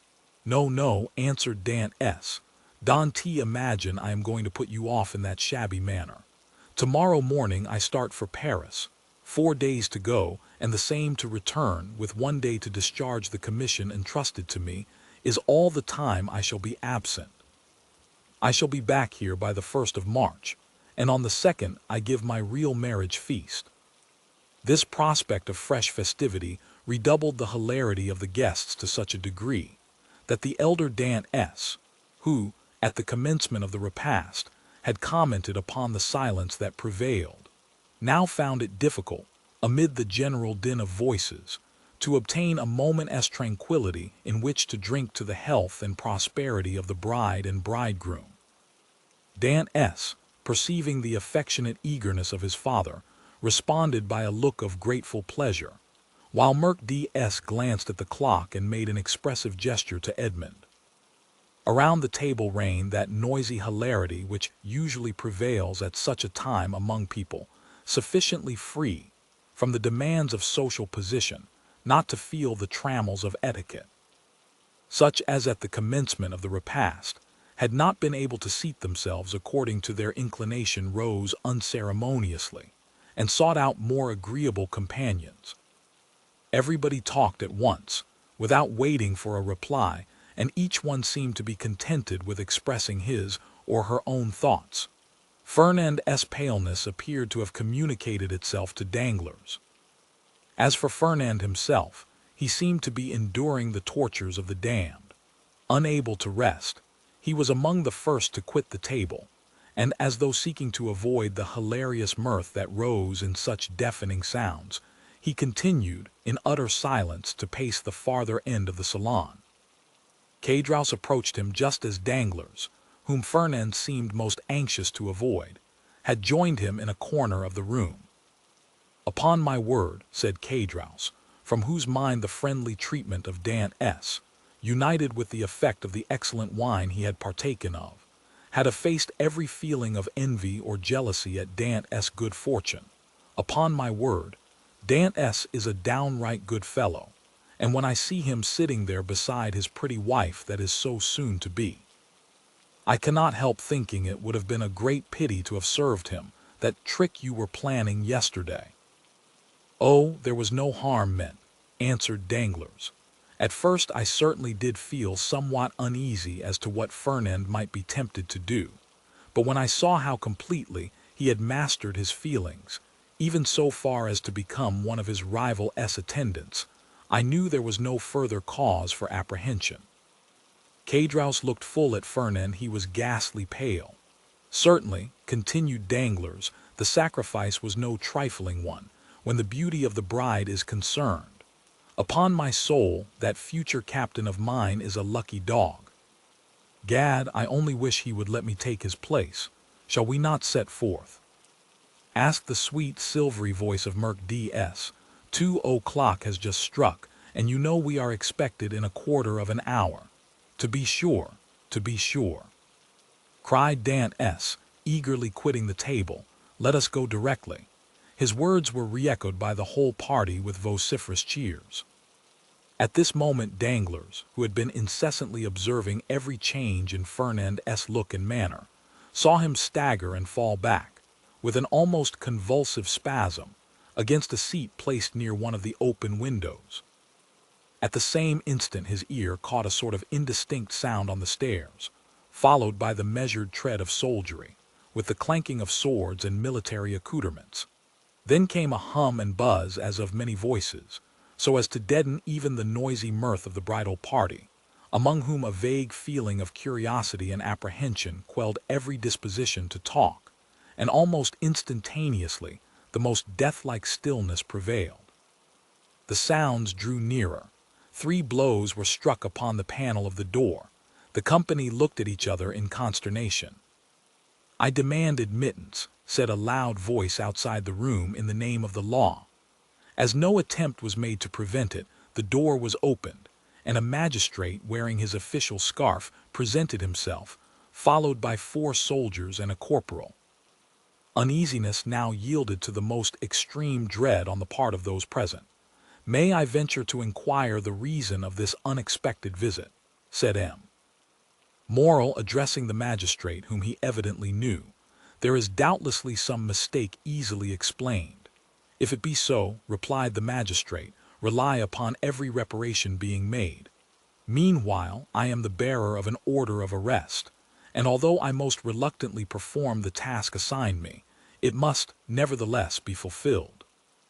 Who among the persons here assembled answers to the name of Edmond Dantès? Every eye was turned towards the young man who, spite of the agitation he could not but feel, advanced with dignity and said in a firm voice, "I am he. What is your pleasure with me?" "Edmond Dantès," replied the magistrate, "I arrest you in the name of the law." "Me," repeated Edmond, slightly changing color, "and wherefore, I pray?" "I cannot inform you, but you will be duly acquainted with the reasons that have rendered such a step necessary at the preliminary examination." M. Morrel felt that further resistance or remonstrance was useless. He saw before him an officer delegated to enforce the law, and perfectly well knew that it would be as unavailing to seek pity from a magistrate decked with his official scarf, as to address a petition to some cold marble effigy. Old Dantès, however, sprang forward. There are situations which the heart of a father or a mother cannot be made to understand. He prayed and supplicated in terms so moving that even the officer was touched, and although firm in his duty, he kindly said, "My worthy friend, let me beg of you to calm your apprehensions. Your son has probably neglected some prescribed form or attention in registering his cargo, and it is more than probable he will be set at liberty directly he has given the information required, whether touching the health of his crew or the value of his freight." "What is the meaning of all this?" inquired Caedros frowningly of Danglars, who had assumed an air of utter surprise. "How can I tell you?" replied he. "I am, like yourself, utterly bewildered at all that is going on, and cannot in the least make out what it is about." Caedros then looked around for Fernand, but he had disappeared. The scene of the previous night now came back to his mind with startling clearness.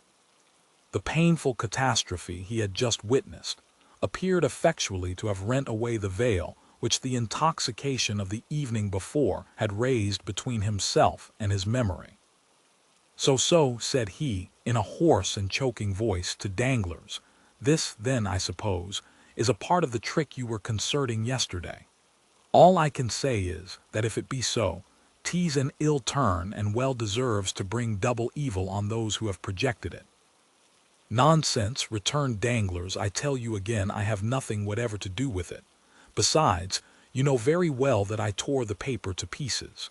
"No, you did not," answered Caedros. "You merely threw it by I saw it lying in a corner." "Hold your tongue, you fool. What should you know about it? Why, you were drunk." "Where is Fernand?" inquired Caedros. "How do I know?" replied Danglars. "Gone, as every prudent man ought to be, to look after his own affairs, most likely. Never mind where he is. Let you and I go and see what is to be done for our poor friends." During this conversation, Dantès, after having exchanged a cheerful shake of the hand with all his sympathizing friends, had surrendered himself to the officer sent to arrest him, merely saying, "Make yourselves quite easy, my good fellows. There is some little mistake to clear up, that's all, depend upon it. And very likely I may not have to go so far as the prison to effect that." "Oh, to be sure," responded Danglars, who had now approached the group, "nothing more than a mistake, I feel quite certain." Dantès descended the staircase, preceded by the magistrate and followed by the soldiers. A carriage awaited him at the door. He got in, followed by 2 soldiers and the magistrate, and the vehicle drove off towards Marseille. "Adieu, adieu, dearest Edmond," cried Mercédès, stretching out her arms to him from the balcony. The prisoner heard the cry, which sounded like the sob of a broken heart, and leaning from the coach he called out, "Goodbye, Mercédès, we shall soon meet again." Then the vehicle disappeared round one of the turnings of Fort St. Nicholas. "Wait for me here, all of you," cried Morrel. "I will take the first conveyance I find and hurry to Marseille, whence I will bring you word how all is going on." "That's right." exclaimed a multitude of voices. Go and return as quickly as you can.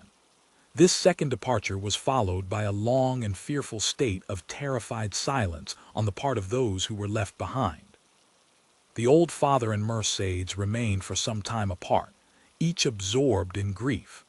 But at length the two poor victims of the same blow raised their eyes, and with a simultaneous burst of feeling rushed into each other's arms. Meanwhile Fernand made his appearance, poured out for himself a glass of water with a trembling hand, then hastily swallowing it, went to sit down at the first vacant place, and this was, by mere chance, placed next to the seat on which poor Mercedes had fallen half fainting, when released from the warm and affectionate embrace of old Dantès. Instinctively Fernand drew back his chair. "He is the cause of all this misery, I am quite sure of it," whispered Caudros, who had never taken his eyes off Fernand, to Danglars. "I don't think so," answered the other. "He's too stupid to imagine such a scheme." "I only hope the mischief will fall upon the head of whoever wrought it. You don't mention those who aided and abetted the deed," said Caudros. "Surely," answered Danglars, "one cannot be held responsible for every chance arrow shot into the air." "You can, indeed, when the arrow lights point downward on somebody's head." Meantime the subject of the arrest was being canvassed in every different form. "What think you, Danglars," said one of the party, turning towards him, "of this event?" "Why," replied he, "I think it just possible Dantès may have been detected with some trifling article on board ship considered here as contraband. But how could he have done so without your knowledge, Danglars, since you are the ship's supercargo?" "Why, as for that, I could only know what I was told respecting the merchandise with which the vessel was laden. I know she was loaded with cotton, and that she took in her freight at Alexandria from Pastrit's warehouse, and at Smyrna from Pascal's. That is all I was obliged to know, and I beg I may not be asked for any further particulars." "Now I recollect," said the afflicted old father. "My poor boy told me yesterday he had got a small case of coffee and another of tobacco for me." "There, you see," exclaimed Danglars. "Now the mischief is out. Depend upon it the custom-house people went rummaging about the ship in our absence, and discovered poor Dantès' hidden treasures." Mercedes, however, paid no heed to this explanation of her lover's arrest. Her grief, which she had hitherto tried to restrain, now burst out in a violent fit of hysterical sobbing. "Come, come," said the old man, "be comforted, my poor child. There is still hope." "Hope," repeated Danglars. "Hope," faintly murmured Fernand, but the words seemed to die away on his pale, agitated lips, and a convulsive spasm passed over his countenance. "Good news, good news!" shouted forth one of the party stationed in the balcony on the lookout. "Here comes M. Morrel back. No doubt now we shall hear that our friend is released." Mercedes and the old man rushed to meet the shipowner and greeted him at the door. He was very pale. "What news?" exclaimed a general burst of voices. "Alas, my friends," replied M. Morrel, with a mournful shake of his head, "the thing has assumed a more serious aspect than I expected." "Oh, indeed, indeed, sir, he is innocent," sobbed forth Mercedes. "That I believe," answered M. Morrel. "But still he is charged with what?" inquired the elder Dantès. "With being an agent of the Bonapartist faction." Many of our readers may be able to recollect how formidable such an accusation became in the period at which our story is dated. A despairing cry escaped the pale lips of Merc D.S. The old man sank into a chair. "Ah, Danglars," whispered Caudros, "you have deceived me. The trick you spoke of last night has been played, but I cannot suffer a poor old man or an innocent girl to die of grief through your fault. I am determined to tell them all about it." "Be silent, you simpleton," cried Danglars, grasping him by the arm, "or I will not answer even for your own safety. Who can tell whether Dantès be innocent or guilty? The vessel did touch at Elba, where he quitted it, and passed a whole day in the island. Now, should any letters or other documents of a compromising character be found upon him, Will it not be taken for granted that all who uphold him are his accomplices? With the rapid instinct of selfishness, Cédras readily perceived the solidity of this mode of reasoning. He gazed, doubtfully, wistfully, on Danglars, and then caution supplanted generosity. "Suppose we wait a while and see what comes of it," said he, casting a bewildered look on his companion. "To be sure," answered Danglars, "let us wait by all means. If he be innocent, of course he will be set at liberty. If guilty, why, it is no use involving ourselves in a conspiracy. Let us go, then. I cannot stay here any longer." "With all my heart," replied Danglars, pleased to find the other so tractable. "Let us take ourselves out of the way and leave things for the present to take their course." After their departure, Fernand, who had now again become the friend and protector of Merc D.S., led the girl to her home, while some friends of Dantès conducted his father, nearly lifeless, to the All-Ease de Mailhen. The rumor of Edmond's arrest as a Bonapartist agent was not slow in circulating throughout the city. "Could you ever have credited such a thing, my dear Danglars?" asked M. Morrel, as, on his return to the port for the purpose of gleaning fresh tidings of Dantès, from M. de Villefort, the assistant procureur, he overtook his supercargo in Cédras. "Could you have believed such a thing possible?" "Why, you know I told you," replied Danglars, "that I considered the circumstance of his having anchored at the island of Elba as a very suspicious circumstance." "And did you mention these suspicions to any person beside myself?" "Certainly not," returned Danglars, then added in a low whisper, "You understand that, on account of your uncle, M. Policar Morrel, who served under the other government, and who does not altogether conceal what he thinks on the subject, you are strongly suspected of regretting the abdication of Napoleon. I should have feared to injure both Edmond and yourself, had I divulged my own apprehensions to a soul. I am too well aware that though a subordinate like myself is bound to acquaint the shipowner with everything that occurs, there are many things he ought most carefully to conceal from all else." "'Tis well, Danglars, 'tis well," replied M. Morrel. "You are a worthy fellow, and I had already thought of your interests in the event of poor Edmond having become captain of the Pharaon. Is it possible you were so kind?" "Yes, indeed. I had previously inquired of Dantès what was his opinion of you, and if he should have any reluctance to continue you in your post, for somehow I have perceived a sort of coolness between you." "And what was his reply?" "That he certainly did think he had given you offense in an affair which he merely referred to without entering into particulars, but that whoever possessed the good opinion and confidence of the ship's owners would have his preference also." "The hypocrite!" murmured Danglars. "Poor Dantès," said Cédras. "No one can deny his being a noble-hearted young fellow." "But meanwhile," continued M. Morrel, "here is the Pharaon without a captain." "Oh," replied Danglars, "since we cannot leave this port for the next 3 months, let us hope that ere the expiration of that period Dantès will be set at liberty." "No doubt, but in the meantime, I am entirely at your service," M. Morrel answered Danglars. "You know that I am as capable of managing a ship as the most experienced captain in the service, and it will be so far advantageous to you to accept my services, that upon Edmond's release from prison no further change will be requisite on board the Pharaon than for Dantès and myself each to resume our respective posts. Thanks, Danglars, that will smooth over all difficulties.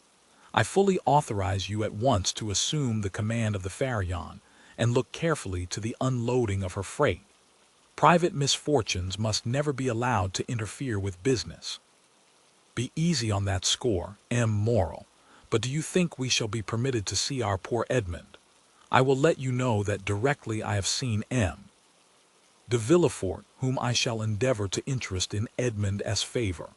I am aware he is a furious royalist, but in spite of that, and of his being King's attorney, he is a man like ourselves, and I fancy not a bad sort of one." "Perhaps not," replied Danglars, but I hear that he is ambitious, and that S rather against him. Well, well, returned immoral, we shall see. But now hasten on board, I will join you there ere long. So saying, the worthy shipowner quitted the two allies and proceeded in the direction of the Palais de Justice. You see, said Danglars, addressing Caedros, the turn things have taken. Do you still feel any desire to stand up in his defense? Not the slightest, but yet it seems to me a shocking thing that a mere joke should lead to such consequences.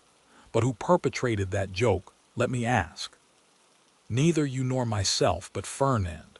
You knew very well that I threw the paper into a corner of the room. Indeed, I fancied I had destroyed it. Oh no, replied Caedros, that I can answer for, you did not. I only wish I could see it now as plainly as I saw it lying all crushed and crumpled in a corner of the arbor. Well then, if you did, depend upon it, Fernand picked it up, and either copied it or caused it to be copied. Perhaps, even, he did not take the trouble of recopying it. And now I think of it, by heavens, he may have sent the letter itself. Fortunately for me, the handwriting was disguised. Then you were aware of Dantès being engaged in a conspiracy. Not I, as I before said. I thought the whole thing was a joke, nothing more. It seems, however, that I have unconsciously stumbled upon the truth. Still, argued Caedros, I would give a great deal if nothing of the kind had happened, or at least that I had had no hand in it. You will see, Danglars, that it will turn out an unlucky job for both of us. Nonsense. If any harm come of it, it should fall on the guilty person, and that, you know, is Fernand. How can we be implicated in any way? All we have got to do is to keep our own counsel and remain perfectly quiet, not breathing a word to any living soul, and you will see that the storm will pass away without in the least affecting us. Amen. Responded Caedros, waving his hand in token of adieu to Danglars, and bending his steps towards the all-ease de Mailhen, moving his head to and fro, and muttering as he went, after the manner of one whose mind was overcharged with one absorbing idea. So far, then, said Danglars mentally, all has gone as I would have it. I am, temporarily, commander of the Faria, with the certainty of being permanently so, if that fool of a Caedros can be persuaded to hold his tongue. My only fear is the chance of Dantès being released, but there he is in the hands of justice, and added he with a smile, she will take her own. So saying, he leaped into a boat, desiring to be rowed on board the Faria, where M. Morrel had agreed to meet him. Chapter 6. In one of the aristocratic mansions built by Puget in the Rue du Grand Cours opposite the Medusa Fountain, a second marriage feast was being celebrated, almost at the same hour with the nuptial repast given by Dantès. In this case, however, although the occasion of the entertainment was similar, the company was strikingly dissimilar. Instead of a rude mixture of sailors, soldiers, and those belonging to the humblest grade of life, the present assembly was composed of the very flower of Marseille society, magistrates who had resigned their office during the usurper's reign, officers who had deserted from the imperial army and joined forces with Conde, and younger members of families, brought up to hate and execrate the man whom 5 years of exile would convert into a martyr, and 15 of restoration elevate to the rank of a god. The guests were still at table, and the heated and energetic conversation that prevailed betrayed the violent and vindictive passions that then agitated each dweller of the South, where unhappily, for 5 centuries religious strife had long given increased bitterness to the violence of party feeling.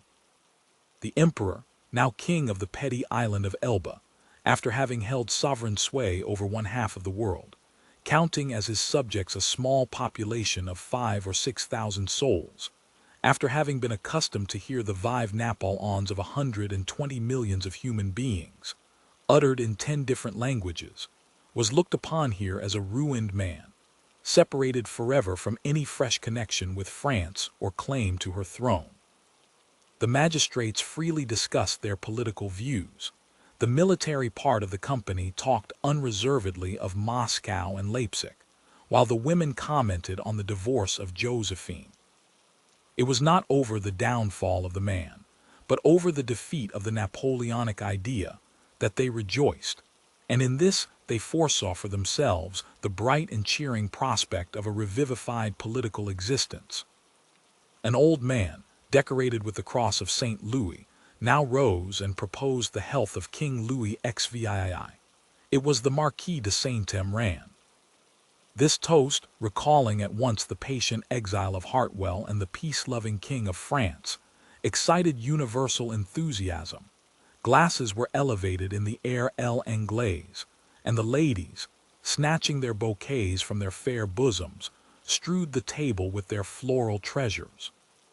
In a word, an almost poetical fervor prevailed. "Ah," said the Marquise de Saint-Emran, a woman with a stern, forbidding eye, though still noble and distinguished in appearance, despite her 50 years, these revolutionists who have driven us from those very possessions they afterwards purchased for a mere trifle during the reign of terror, would be compelled to own, were they here, that all true devotion was on our side, since we were content to follow the fortunes of a falling monarch, while they, on the contrary, made their fortune by worshipping the rising sun. Yes, yes, they could not help admitting that the king, for whom we sacrificed rank, wealth, and station, was truly our Louis the well-beloved, while their wretched usurper has been, and ever will be, to them their evil genius, their Napoleon the accursed. Am I not right, Villefort? I beg your pardon, madame. I really must pray you to excuse me, but in truth I was not attending to the conversation." "Marquise," interposed the old nobleman who had proposed the toast, "let the young people alone. Let me tell you, on one's wedding day there are more agreeable subjects of conversation than dry politics." "Never mind, dearest mother," said a young and lovely girl, with a profusion of light brown hair, and eyes that seemed to float in liquid crystal. "'Tis all my fault for seizing upon M. de Villefort, so as to prevent his listening to what you said. But there, now take him, he is your own for as long as you like. M. Villefort, I beg to remind you my mother speaks to you."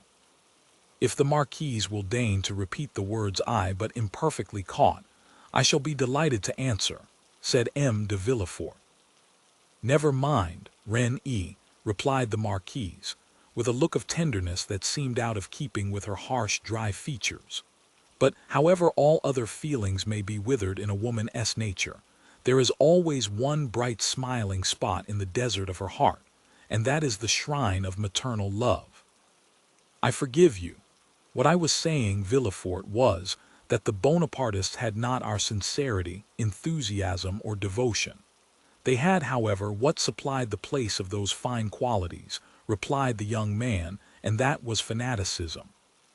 Napoleon is the Mahomet of the West, and is worshipped by his commonplace but ambitious followers, not only as a leader and lawgiver, but also as the personification of equality." "He," cried the Marquise, "Napoleon the type of equality. For mercy's sake, then, what would you call Robespierre? Come, come, do not strip the latter of his just rights to bestow them on the Corsican, who, to my mind, has usurped quite enough. Nay, madame, I would place each of these heroes on his right pedestal, that of Robespierre on his scaffold in the place Louis Quinze, that of Napoleon on the column of the place Vendôme. The only difference consists in the opposite character of the equality advocated by these two men. One is the equality that elevates, the other is the equality that degrades. One brings a king within reach of the guillotine, the other elevates the people to a level with the throne." "Observe," said Villefort, smiling, "I do not mean to deny that both these men were revolutionary scoundrels, and that the 9th Thermidor and the 4th of April in the year 1814 were lucky days for France, worthy of being gratefully remembered by every friend to monarchy and civil order. And that explains how it comes to pass that, fallen, as I trust he is forever, Napoleon has still retained a train of parasitical satellites. Still, Marquise, it has been so with other usurpers. Cromwell, for instance, who was not half so bad as Napoleon, had his partisans and advocates. Do you know, Villefort, that you are talking in a most dreadfully revolutionary strain? But I excuse it. It is impossible to expect the son of a Girondin to be free from a small spice of the old leaven. A deep crimson suffused the countenance of Villefort. "'Tis true, madame," answered he, "that my father was a Girondin, but he was not among the number of those who voted for the king's death. He was an equal sufferer with yourself during the reign of terror, and had well nigh lost his head on the same scaffold on which your father perished." "True," replied the Marquise, without wincing in the slightest degree at the tragic remembrance thus called up. "But bear in mind, if you please, that our respective parents underwent persecution and proscription from diametrically opposite principles, in proof of which I may remark, that while my family remained among the staunchest adherents of the exiled princes, your father lost no time in joining the new government, and that while the citizen Noirtier was a Girondin, the Count Noirtier became a senator."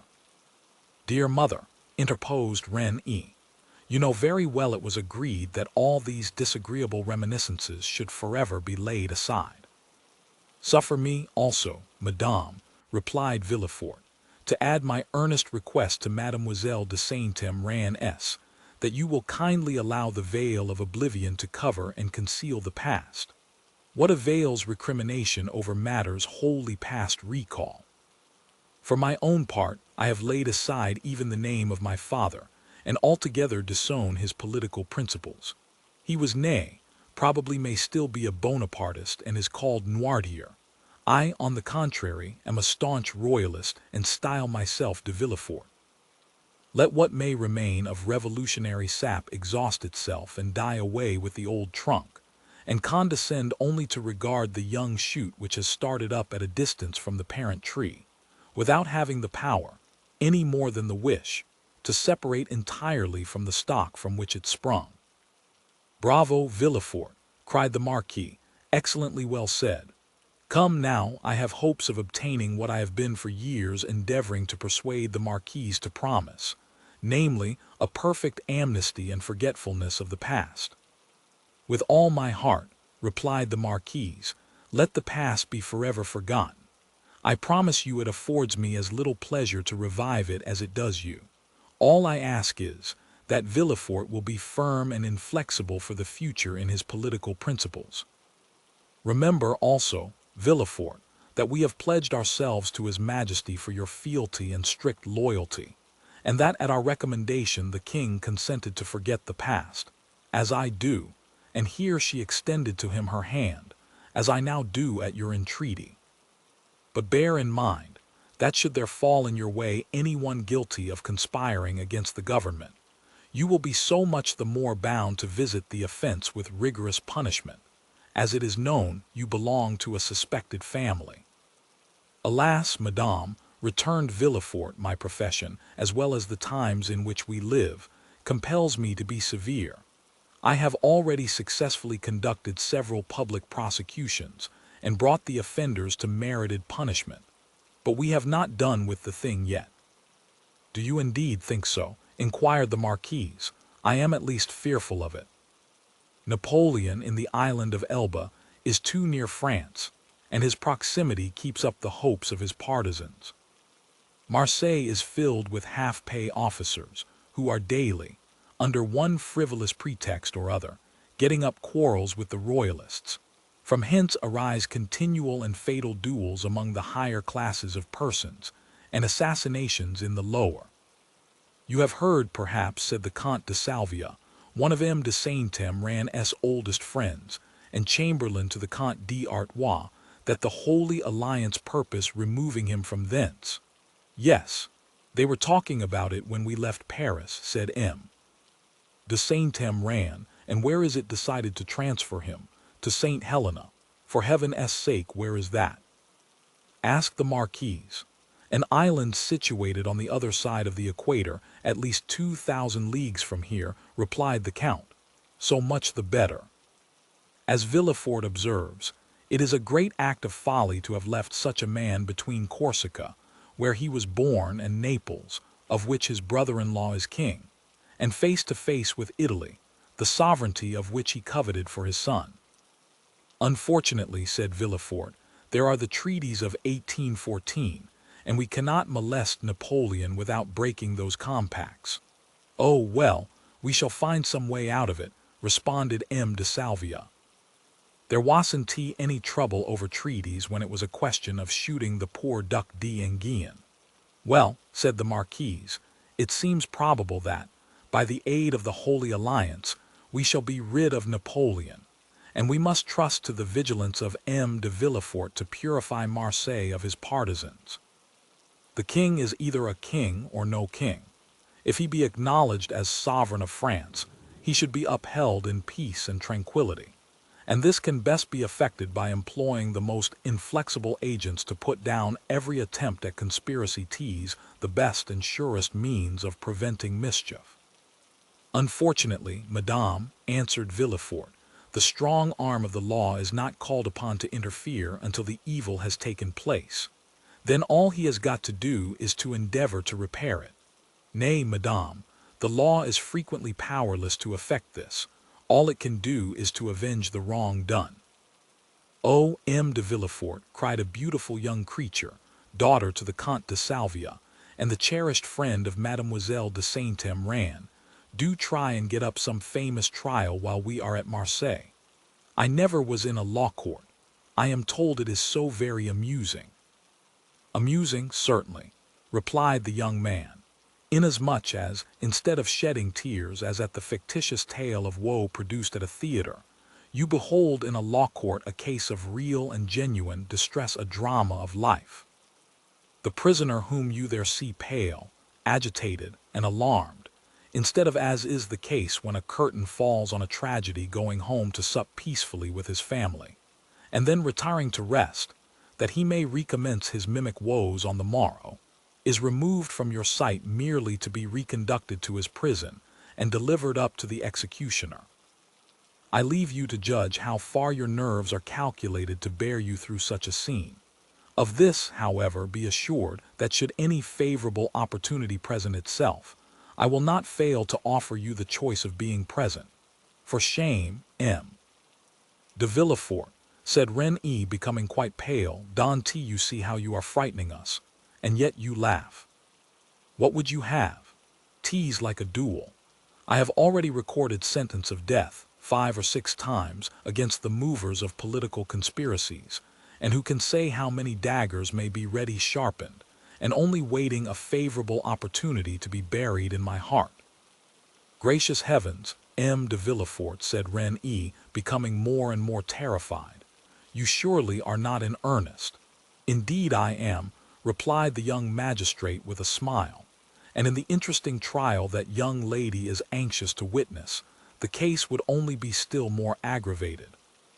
Suppose, for instance, the prisoner, as is more than probable to have served under Napoleon well, can you expect for an instant that one accustomed, at the word of his commander, to rush fearlessly on the very bayonets of his foe, will scruple more to drive a stiletto into the heart of one he knows to be his personal enemy than to slaughter his fellow creatures, merely because bidden to do so by one he is bound to obey?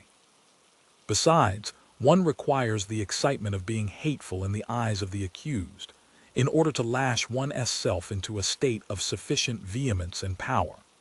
I would not choose to see the man against whom I pleaded smile, as though in mockery of my words. No, my pride is to see the accused pale, agitated, and as though beaten out of all composure by the fire of my eloquence. Renée uttered a smothered exclamation. Bravo! Cried one of the guests. That is what I call talking to some purpose. Just the person we require at a time like the present, said a second. What a splendid business that last case of yours was, my dear Villefort. Remarked a third. I mean the trial of the man for murdering his father.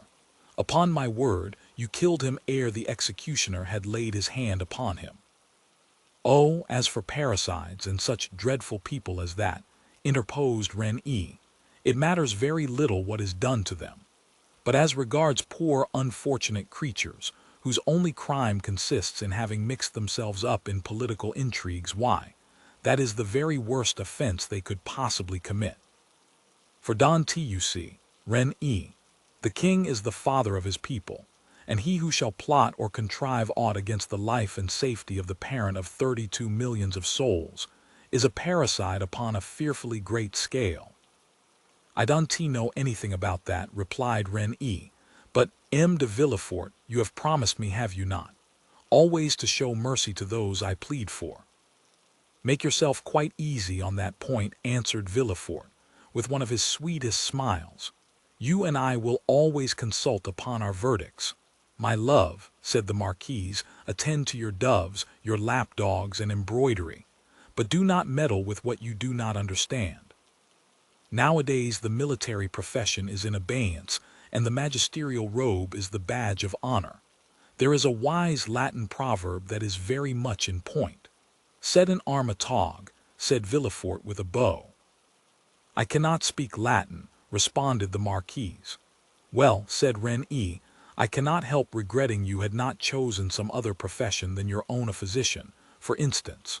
Do you know, I always felt a shudder at the idea of even a destroying angel. Dear, good Ren-e, whispered Villefort, as he gazed with unutterable tenderness on the lovely speaker. Let us hope, my child, cried the Marquis, that M. de Villefort may prove the moral and political physician of this province. If so, he will have achieved a noble work, and one which will go far to efface the recollection of his father's conduct, added the incorrigible Marquise. Madame, replied Villefort with a mournful smile, I have already had the honor to observe that my father has at least, I hope so, abjured his past errors, and that he is, at the present moment, a firm and zealous friend to religion and order, a better royalist, possibly, than his son, for he has to atone for past dereliction, while I have no other impulse than warm, decided preference and conviction. Having made this well-turned speech, Villefort looked carefully around to mark the effect of his oratory, much as he would have done had he been addressing the bench in open court. Do you know, my dear Villefort, cried the Comte de Salvia, that is exactly what I myself said the other day at the Tuileries, when questioned by His Majesty's principal chamberlain touching the singularity of an alliance between the son of a Girondin and the daughter of an officer of the Duc de Condé. And I assure you he seemed fully to comprehend that this mode of reconciling political differences was based upon sound and excellent principles. Then the king, who, without our suspecting it, had overheard our conversation, interrupted us by saying, Villefort observed that the king did not pronounce the word noirtier, but on the contrary placed considerable emphasis on that of Villefort. Villefort, said His Majesty, is a young man of great judgment and discretion, who will be sure to make a figure in his profession. I like him much, and it gave me great pleasure to hear that he was about to become the son-in-law of the Marquis and Marquise de Saint-Emran. I should myself have recommended the match, had not the noble Marquis anticipated my wishes by requesting my consent to it. Is it possible the king could have condescended so far as to express himself so favorably of me? Asked the enraptured Villefort. I give you his very words, and if the Marquis chooses to be candid, he will confess that they perfectly agree with what His Majesty said to him, when he went 6 months ago to consult him upon the subject of your espousing his daughter. That is true, answered the Marquis. How much do I owe this gracious prince? What is there I would not do to evince my earnest gratitude? That is right, cried the Marquise. I love to see you thus. Now then, were a conspirator to fall into your hands, he would be most welcome. For my part, dear mother, interposed Ren-e, I trust your wishes will not prosper, and that Providence will only permit petty offenders, poor debtors, and miserable cheats to fall into M. de Villefort's hands. Then I shall be contented, just the same as though you prayed that a physician might only be called upon to prescribe for headaches, measles, and the stings of wasps, or any other slight affection of the epidermis. If you wish to see me the king's attorney, You must desire for me some of those violent and dangerous diseases from the cure of which so much honor redounds to the physician. At this moment, and as though the utterance of Villefort's wish had sufficed to effect its accomplishment, a servant entered the room and whispered a few words in his ear. Villefort immediately rose from table and quitted the room upon the plea of urgent business. He soon, however, returned, his whole face beaming with delight. Rennes regarded him with fond affection, and certainly his handsome features, lit up as they then were with more than usual fire and animation, seemed formed to excite the innocent admiration with which she gazed on her graceful and intelligent lover. "You were wishing just now," said Villefort, addressing her, "that I were a doctor instead of a lawyer. Well, I at least resemble the disciples of Aesculapius in one thing. People spoke in this style in 1815, that of not being able to call a day my own, not even that of my betrothal." "And wherefore were you called away just now?" asked Mademoiselle de Saint-Emran with an air of deep interest. "For a very serious matter which bids fair to make work for the executioner." "How dreadful!" exclaimed Rennes, turning pale. "Is it possible?" burst simultaneously from all who were near enough to the magistrate to hear his words. "Why, if my information prove correct, a sort of Bonapartist conspiracy has just been discovered. Can I believe my ears?" cried the Marquise. "I will read you the letter containing the accusation, at least," said Villefort. "The king's attorney is informed by a friend to the throne and the religious institutions of his country, that one named Edmond Dantès, mate of the ship Faria, this day arrived from Smyrna, after having touched at Naples and Porto Ferrajo, has been the bearer of a letter from Murat to the usurper, and again taken charge of another letter from the usurper to the Bonapartist club in Paris. Ample corroboration of this statement may be obtained by arresting the above-mentioned Edmond Dantès, who either carries the letter for Paris about with him, or has it at his father's abode. Should it not be found in the possession of father or son, then it will assuredly be discovered in the cabin belonging to the said Dantès on board the Pharaon. But, said Rennes, this letter, which, after all, is but an anonymous scrawl, is not even addressed to you, but to the king's attorney." "True, but that gentleman being absent, his secretary, by his orders, opened his letters. Thinking this one of importance, he sent for me, but not finding me, took upon himself to give the necessary orders for arresting the accused party. Then the guilty person is absolutely in custody," said the Marquise. "Nay, dear mother, say the accused person. You know we cannot yet pronounce him guilty." "He is in safe custody," answered Villefort, "and rely upon it, if the letter is found, he will not be likely to be trusted abroad again, unless he goes forth under the especial protection of the headsman." "And where is the unfortunate being?" asked Rennes. "He is at my house." "Come, come, my friend," interrupted the Marquise, "do not neglect your duty to linger with us. You are the king's servant and must go wherever that service calls you." "Oh, Villefort," cried Rennes, clasping her hands and looking towards her lover with piteous earnestness, "be merciful on this the day of our betrothal." The young man passed round to the side of the table where the fair pleader sat, and leaning over her chair said tenderly, "To give you pleasure, my sweet Rennes, I promise to show all the lenity in my power. But if the charges brought against this Bonapartist hero prove correct, why then, you really must give me leave to order his head to be cut off." Rennes shuddered at the word cut, for the growth in question had a head. "Never mind that foolish girl, Villefort," said the Marquise. "She will soon get over these things." So saying, Madame de Saint-Emran extended her dry bony hand to Villefort, who, while imprinting a son-in-law's respectful salute on it, looked at Rennes as much as to say, "I must try and fancy tease your dear hand I kiss, as it should have been."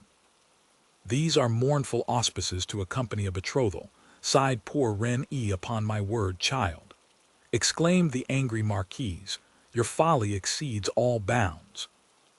I should be glad to know what connection there can possibly be between your sickly sentimentality and the affairs of the state. Oh, mother, murmured Ren-E. Nay, madame, I pray you pardon this little traitor. I promise you that to make up for her want of loyalty, I will be most inflexibly severe. Then casting an expressive glance at his betrothed, which seemed to say, Fear not.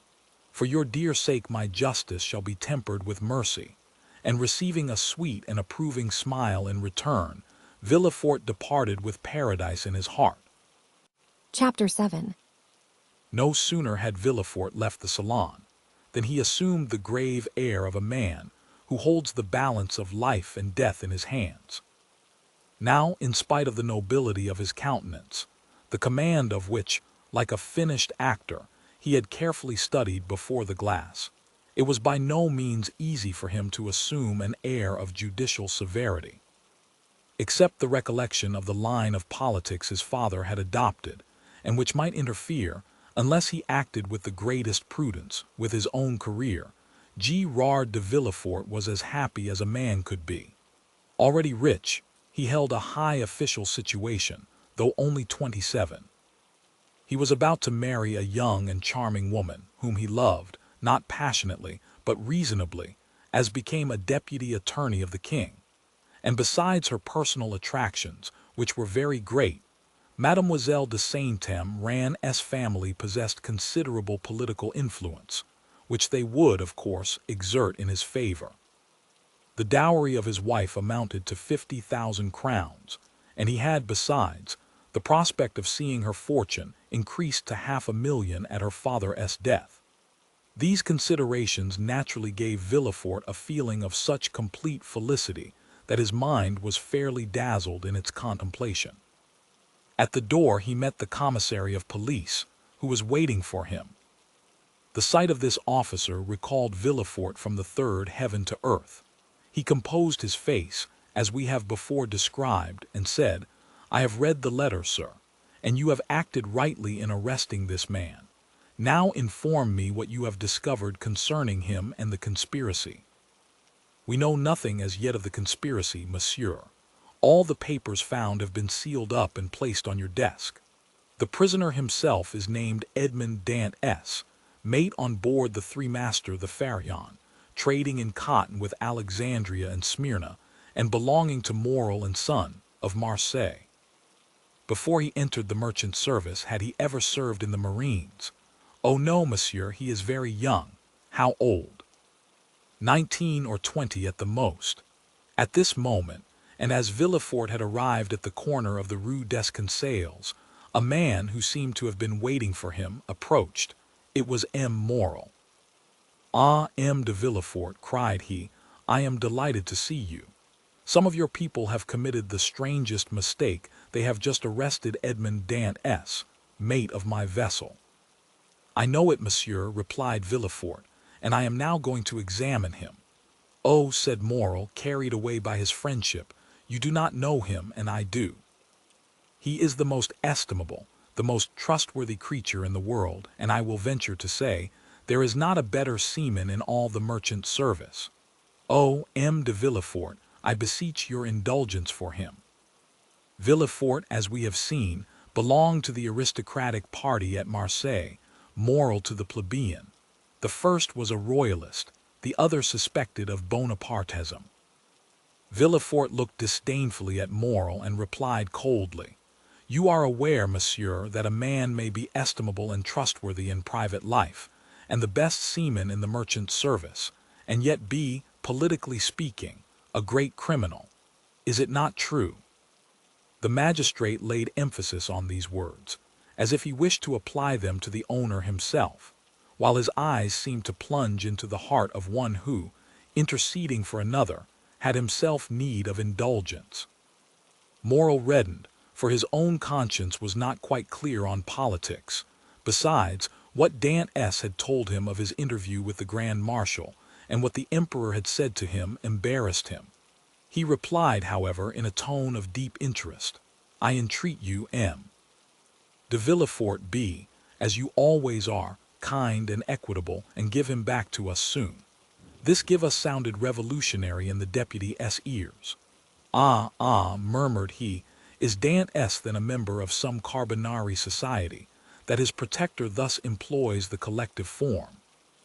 He was, if I recollect, arrested in a tavern, in company with a great many others. Then he added, Monsieur, you may rest assured I shall perform my duty impartially, and that if he be innocent you shall not have appealed to me in vain. Should he, however, be guilty, in this present epoch, impunity would furnish a dangerous example, and I must do my duty. As he had now arrived at the door of his own house, which adjoined the Palais de Justice, he entered after having coldly saluted the shipowner, who stood, as if petrified, on the spot where Villefort had left him. The antechamber was full of police agents and gendarmes, in the midst of whom, carefully watched but calm and smiling, stood the prisoner. Villefort traversed the antechamber, cast a side glance at Dantès, and taking a packet which a gendarme offered him, disappeared, saying, "Bring in the prisoner." Rapid as had been Villefort's glance, it had served to give him an idea of the man he was about to interrogate.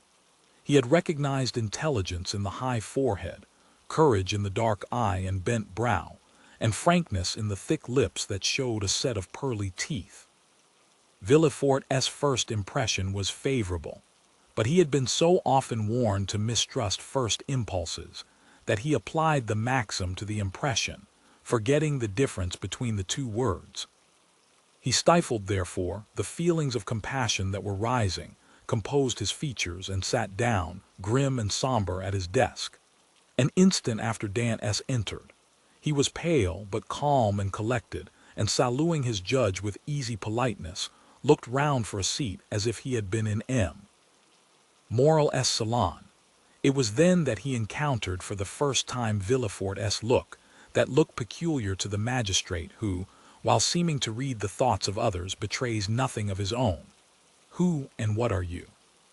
demanded Villefort, turning over a pile of papers containing information relative to the prisoner, that a police agent had given to him on his entry, and that, already in an hour's time, had swelled to voluminous proportions, thanks to the corrupt espionage of which the accused is always made the victim.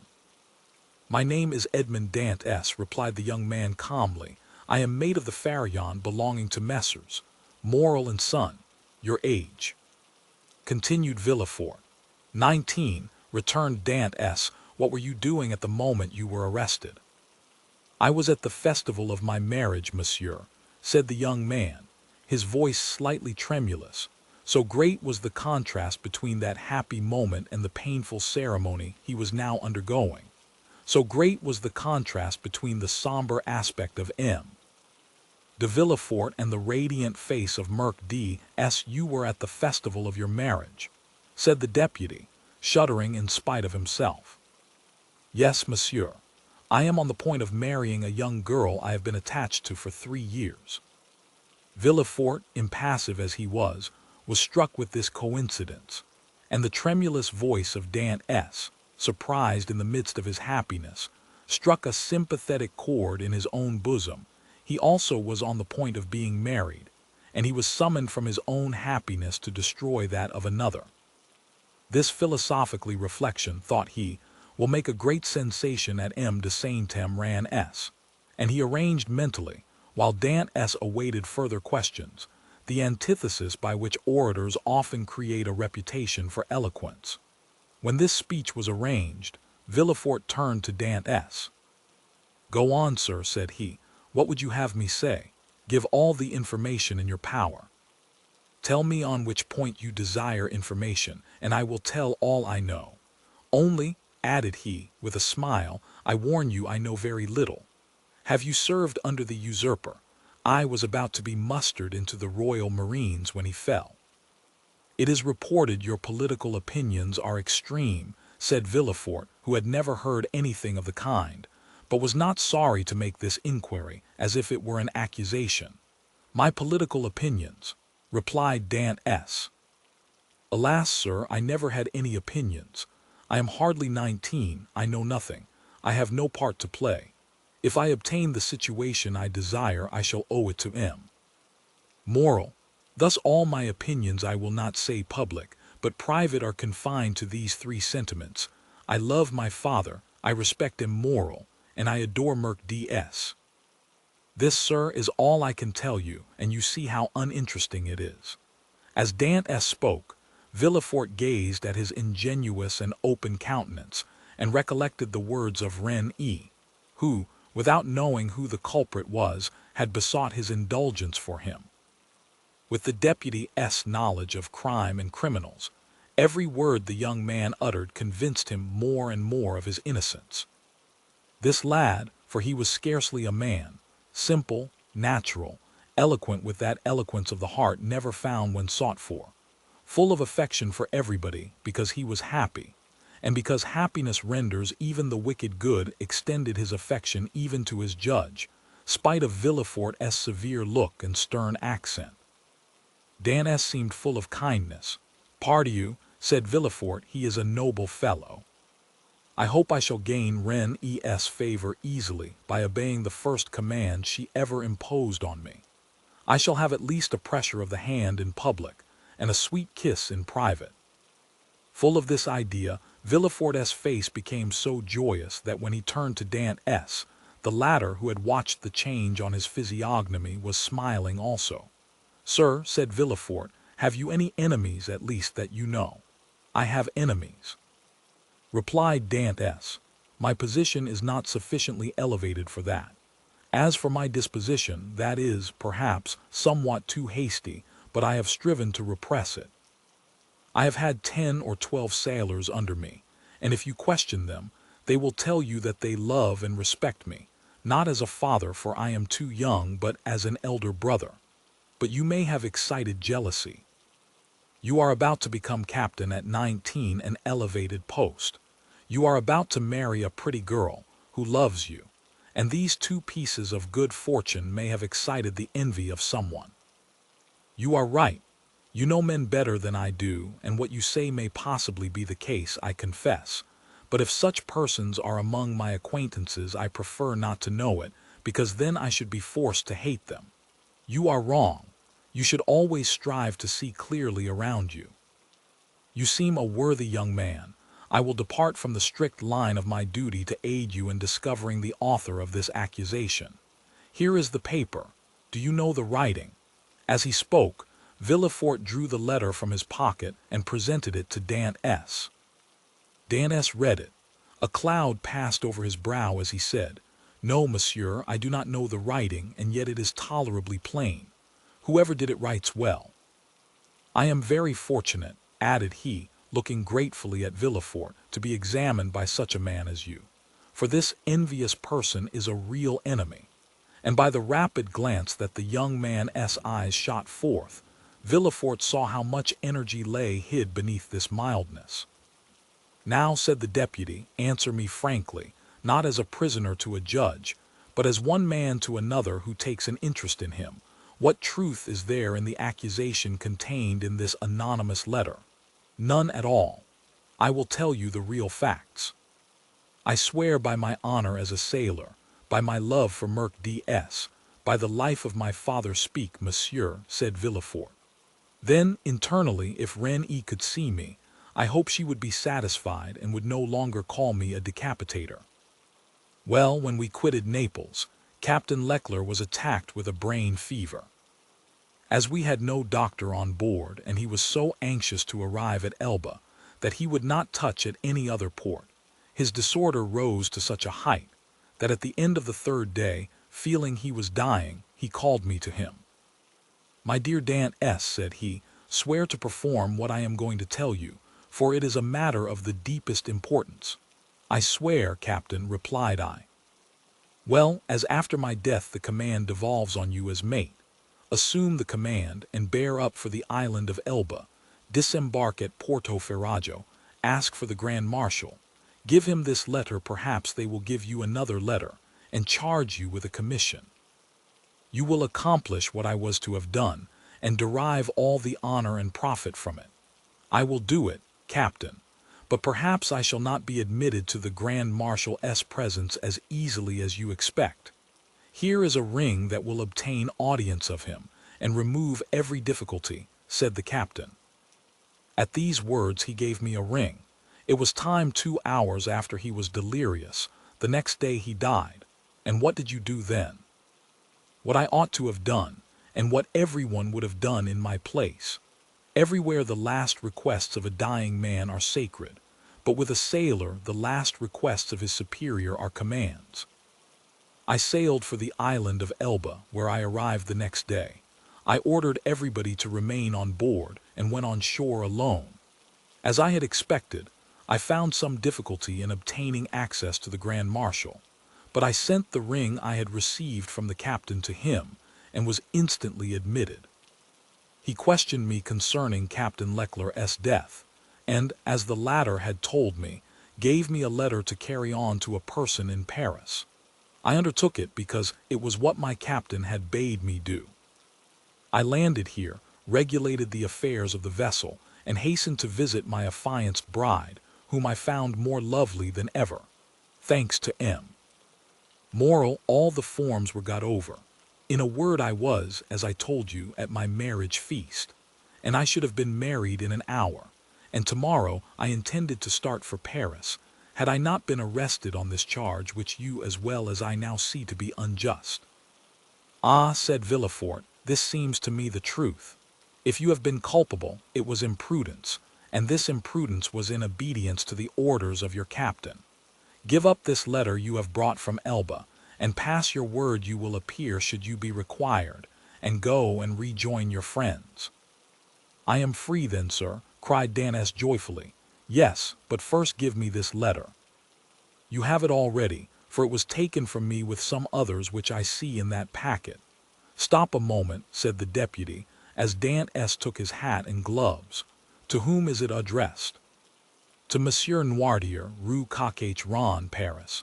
Had a thunderbolt fallen into the room, Villefort could not have been more stupefied. He sank into his seat, and hastily turning over the packet, drew forth the fatal letter, at which he glanced with an expression of terror. M. Noirtier, Rue Coq-Ron, No. 13, murmured he, growing still paler. Yes, said Dantès. Do you know him? No, replied Villefort. A faithful servant of the king does not know conspirators. It is a conspiracy, then? Asked Dantès, who, after believing himself free, now began to feel a tenfold alarm. I have, however, already told you, sir, I was entirely ignorant of the contents of the letter. Yes, but you knew the name of the person to whom it was addressed, said Villefort. I was forced to read the address to know to whom to give it. Have you shown this letter to anyone? Asked Villefort, becoming still more pale. To no one, on my honor. Everybody is ignorant that you are the bearer of a letter from the island of Elba, and addressed to M. Noirtier, everybody, except the person who gave it to me. And that was too much, far too much, murmured Villefort. Villefort's brow darkened more and more. His white lips and clenched teeth filled Dantès with apprehension. After reading the letter, Villefort covered his face with his hands. Oh, said Dantès timidly, what is the matter?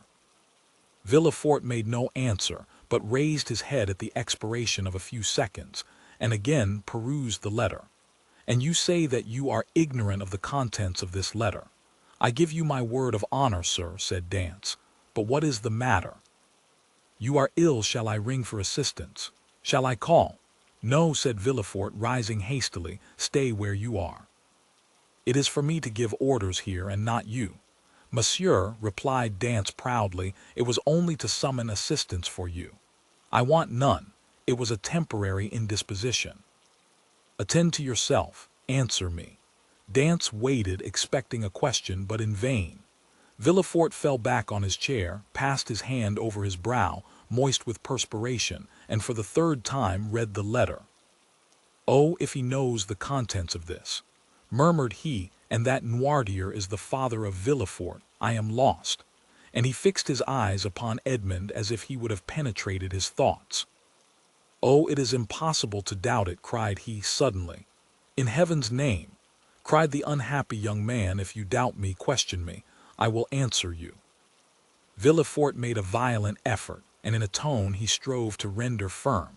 Sir, said he, I am no longer able, as I had hoped, to restore you immediately to liberty. Before doing so, I must consult the trial justice. What my own feeling is you already know. Oh, monsieur, cried Dantès, you have been rather a friend than a judge.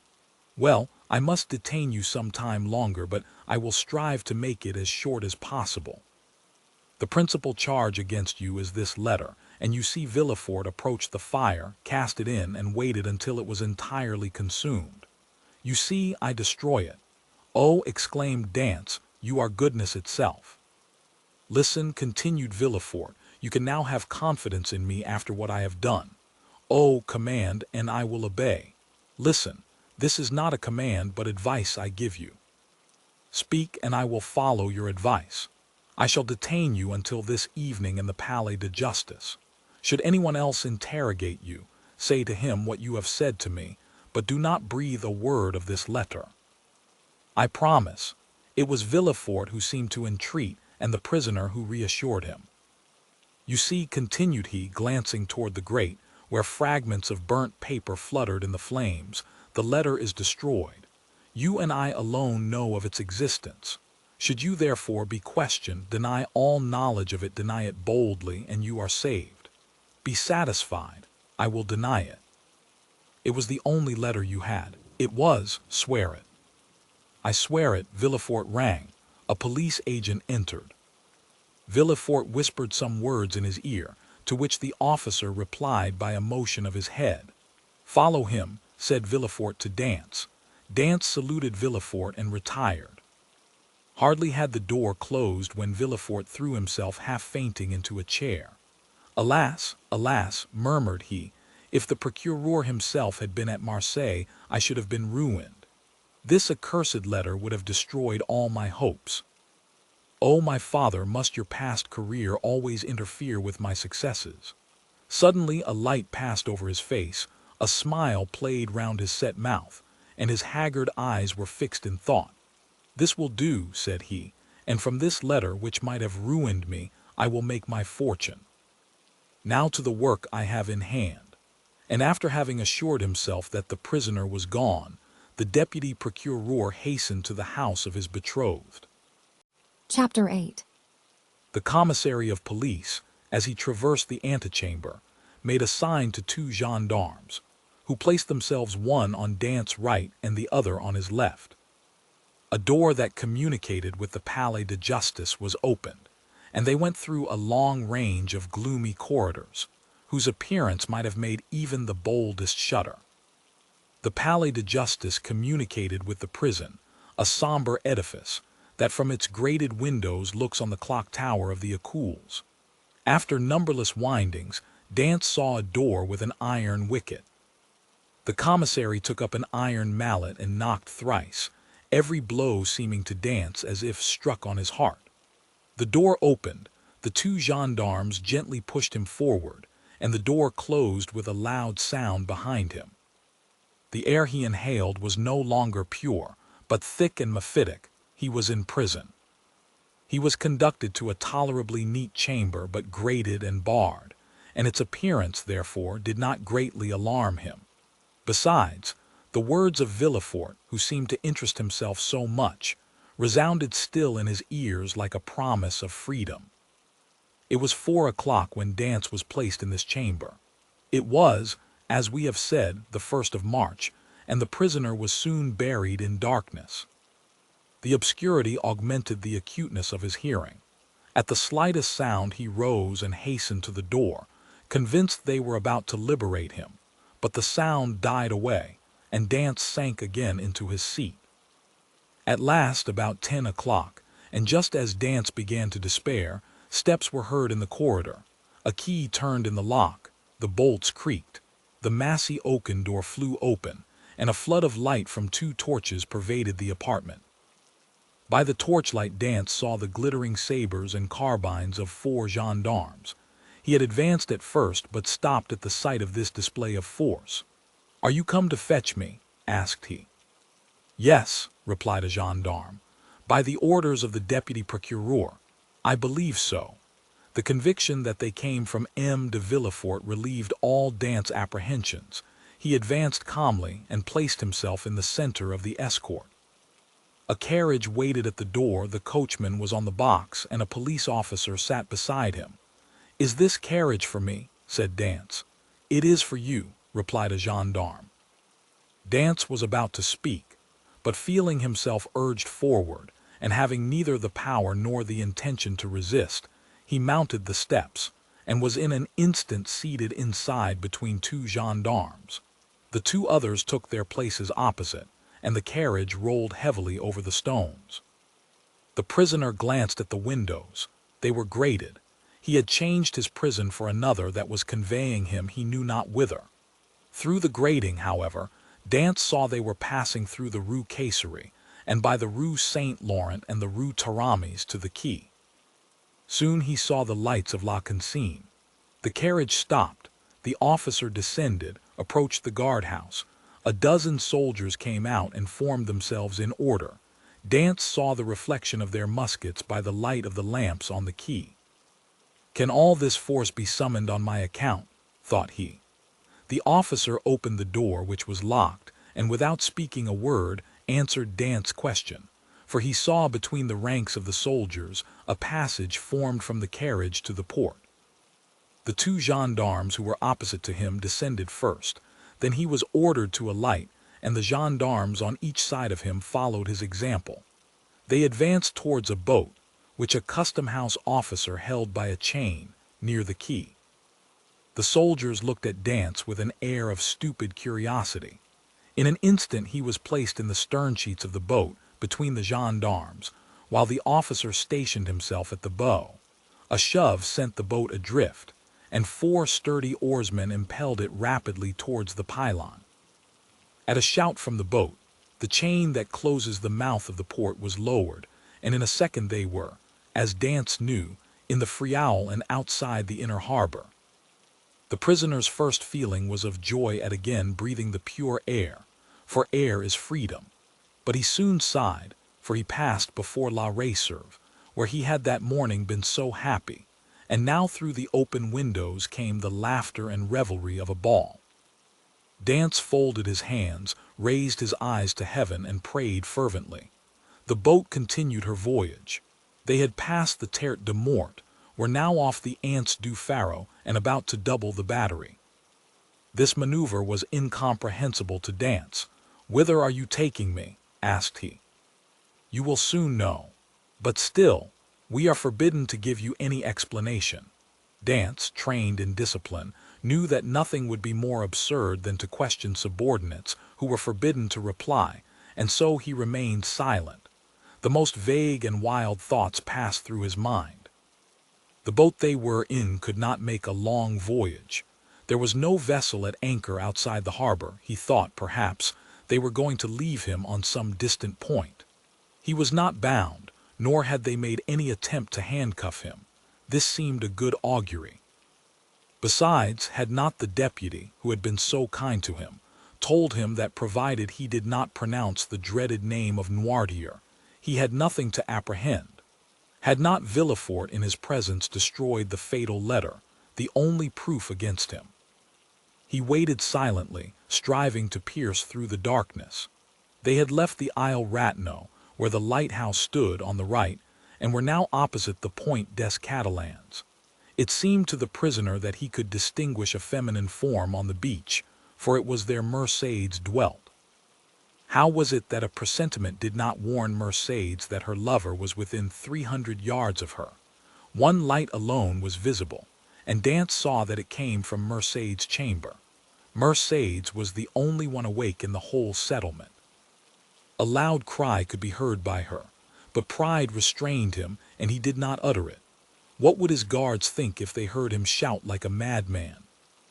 He remained silent, his eyes fixed upon the light. The boat went on, but the prisoner thought only of Mercédès. An intervening elevation of land hid the light. Dantès turned and perceived that they had got out to sea. While he had been absorbed in thought, they had shipped their oars and hoisted sail. The boat was now moving with the wind. In spite of his repugnance to address the guards, Dantès turned to the nearest gendarme and taking his hand, "Comrade," said he, "I adjure you, as a Christian and a soldier, to tell me where we are going." "I am Captain Dantès, a loyal Frenchman thought accused of treason. Tell me where you are conducting me, and I promise you on my honor I will submit to my fate." The gendarme looked irresolutely at his companion, who returned for answer a sign that said, "I see no great harm in telling him now," and the gendarme replied, "You are a native of Marseille and a sailor, and yet you do not know where you are going." "On my honor I have no idea." "Have you no idea whatever?" "None at all." "That is impossible." "I swear to you it is true." "Tell me, I entreat." "But my orders—" "Your orders do not forbid your telling me what I must know in 10 minutes, in half an hour, or an hour. You see I cannot escape, even if I intended. Unless you are blind or have never been outside the harbor, you must know. I do not. Look round you then."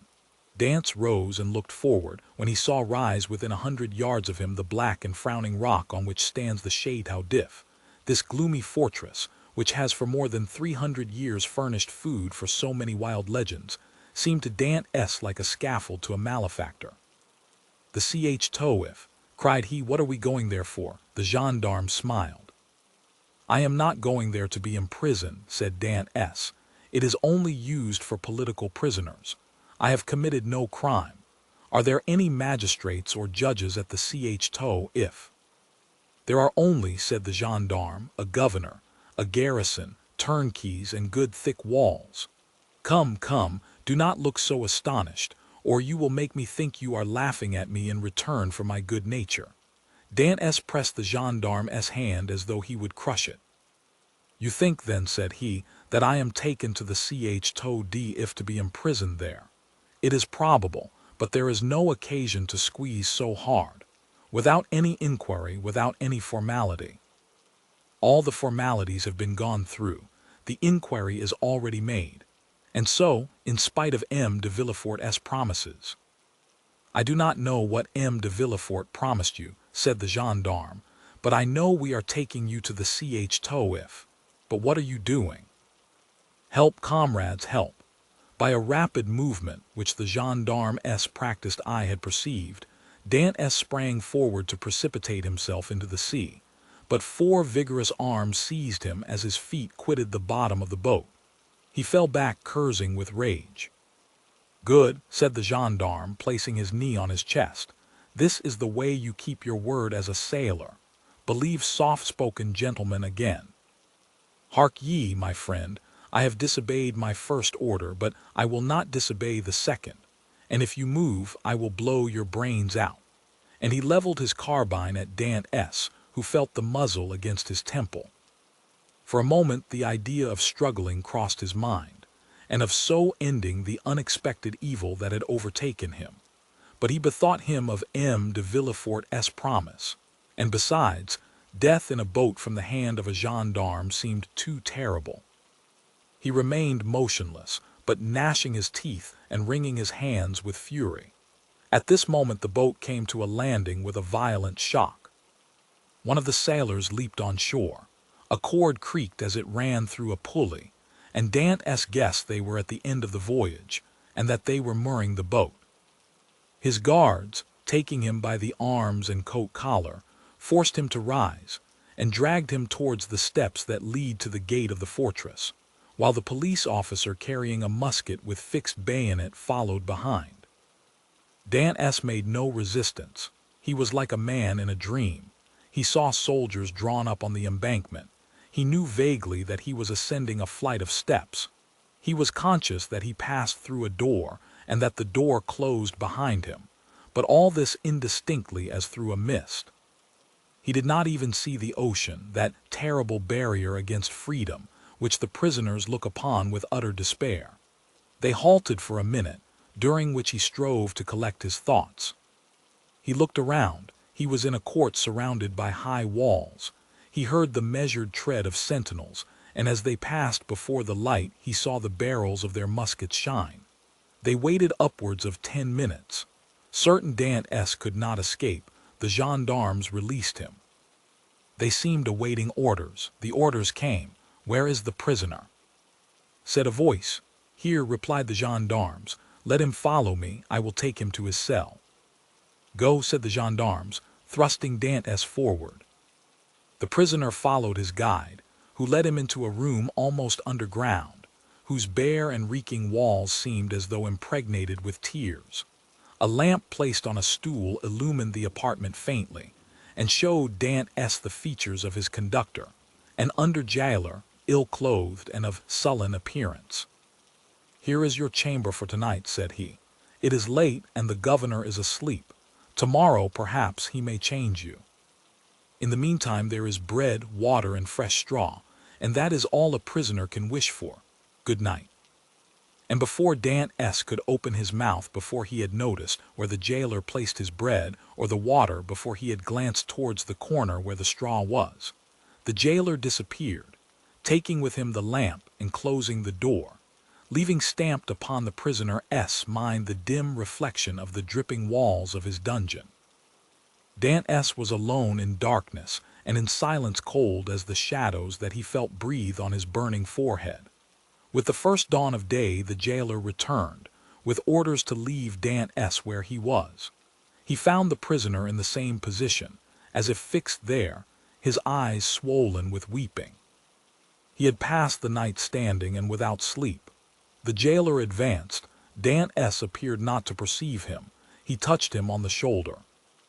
Edmond started. "Have you not slept?" said the jailer. "I do not know," replied Dantès. The jailer stared. "Are you hungry?" continued he. "I do not know. Do you wish for anything?" "I wish to see the governor."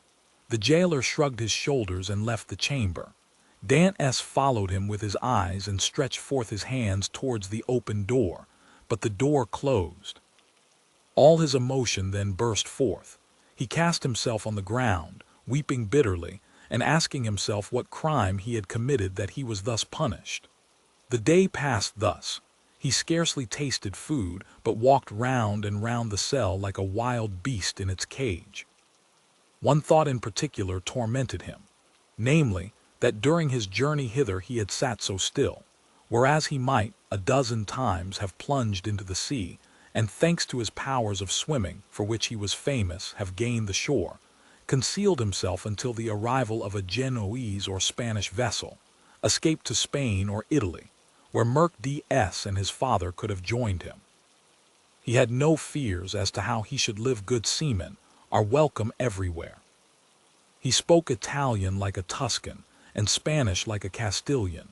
He would have been free and happy with Merc D.S. and his father, whereas he was now confined in the Château if, that impregnable fortress, ignorant of the future destiny of his father and Merc D.S., and all this because he had trusted to Villefort's promise. The thought was maddening, and Dantès threw himself furiously down on his straw. The next morning at the same hour, the jailer came again. "Well," said the jailer, "are you more reasonable today?" Dantès made no reply. "Come, cheer up. Is there anything that I can do for you? I wish to see the governor." "I have already told you it was impossible." "Why so?" "Because it is against prison rules, and prisoners must not even ask for it."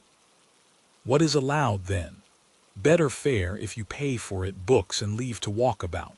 "I do not want books. I am satisfied with my food and do not care to walk about, but I wish to see the governor." "If you worry me by repeating the same thing, I will not bring you any more to eat." "Well, then," said Edmond, "if you do not, I shall die of hunger, that is all."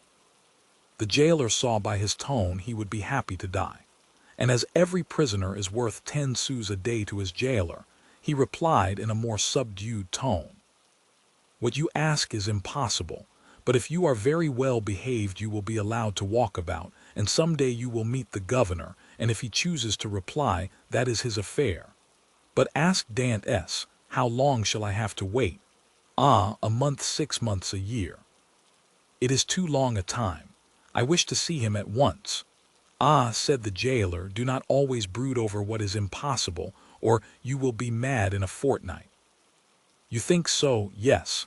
We have an instance here. It was by always offering 1,000,000 of francs to the governor for his liberty that an abbé became mad who was in this chamber before you. How long has he left it? 2 years.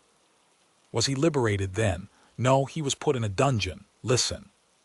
Said Dantès, I am not an abbé, I am not mad. Perhaps I shall be, but at present, unfortunately, I am not. I will make you another offer. What is that? I do not offer you 1,000,000 because I have it not, but I will give you 100 crowns if, the first time you go to Marseille, you will seek out a young girl named Merc D.S. at the Catalans and give her 2 lines from me. If I took them and were detected, I should lose my place, which is worth 2,000 francs a year, so that I should be a great fool to run such a risk for 300. Well, said Dantès, mark this. If you refuse at least to tell Merc D.S. I am here, I will some day hide myself behind the door, and when you enter I will dash out your brains with this stool. Threats, cried the jailer, retreating and putting himself on the defensive. You are certainly going mad. The abbé began like you, and in 3 days you will be like him, mad enough to tie up, but fortunately there are dungeons here. Dantès whirled the stool round his head. All right, said the jailer. All right, since you will have it so. I will send word to the governor. Very well, returned Dantès, dropping the stool and sitting on it as if he were in reality mad. The jailer went out and returned in an instant with a corporal and 4 soldiers. By the governor's orders, said he, conduct the prisoner to the tier beneath. To the dungeon, then, said the corporal. Yes, we must put the madman with the madmen. The soldiers seized Dantès, who followed passively. He descended 15 steps, and the door of a dungeon was opened, and he was thrust in. The door closed, and Dantès advanced with outstretched hands until he touched the wall. He then sat down in the corner until his eyes became accustomed to the darkness. The jailer was right. Dantès wanted but little of being utterly mad. Chapter 9. Villefort had, as we have said, hastened back to Madame de Saint-Thème, ran S in the Place du Grand Cours, and on entering the house found that the guests whom he had left at table were taking coffee in the salon. Renée was, with all the rest of the company, anxiously awaiting him, and his entrance was followed by a general exclamation. Well, decapitator, guardian of the state, royalist, Brutus, what is the matter? Said one. Speak out, are we threatened with a fresh reign of terror? Asked another. Has the Corsican ogre broken loose? Cried a third. Marquise, said Villefort, approaching his future mother-in-law, I request your pardon for thus leaving you. Will the Marquis honor me by a few moments' private conversation? Ah, it is really a serious matter, then, asked the Marquis, remarking the cloud on Villefort's brow. So serious that I must take leave of you for a few days. So, added he, turning to Renée, judge for yourself if it be not important. You are going to leave us, cried Renée, unable to hide her emotion at this unexpected announcement. Alas, returned Villefort, I must. Where then are you going? Asked the Marquise. That, madame, is an official secret, but if you have any commissions for Paris, a friend of mine is going there tonight, and will with pleasure undertake them. The guests looked at each other. You wish to speak to me alone? Said the Marquis. Yes, let us go to the library, please. The Marquis took his arm, and they left the salon. Well, asked he, as soon as they were by themselves, tell me what it is. An affair of the greatest importance, that demands my immediate presence in Paris. Now, excuse the indiscretion, Marquis, but have you any landed property? All my fortune is in the funds, 700,000 or 800,000 francs. Then sell out, Marquis, or you will lose it all. But how can I sell out here? You have a broker, have you not? Yes. Then give me a letter to him, and tell him to sell out without an instant's delay. Perhaps even now I shall arrive too late. The deuce you say, replied the Marquis, let us lose no time then. And sitting down, he wrote a letter to his broker, ordering him to sell out at the market price. Now then, said Villefort, placing the letter in his pocket-book, I must have another. To whom? To the king. To the king, yes, I dare not write to his majesty. I do not ask you to write to his majesty, but ask M. de Salvia to do so.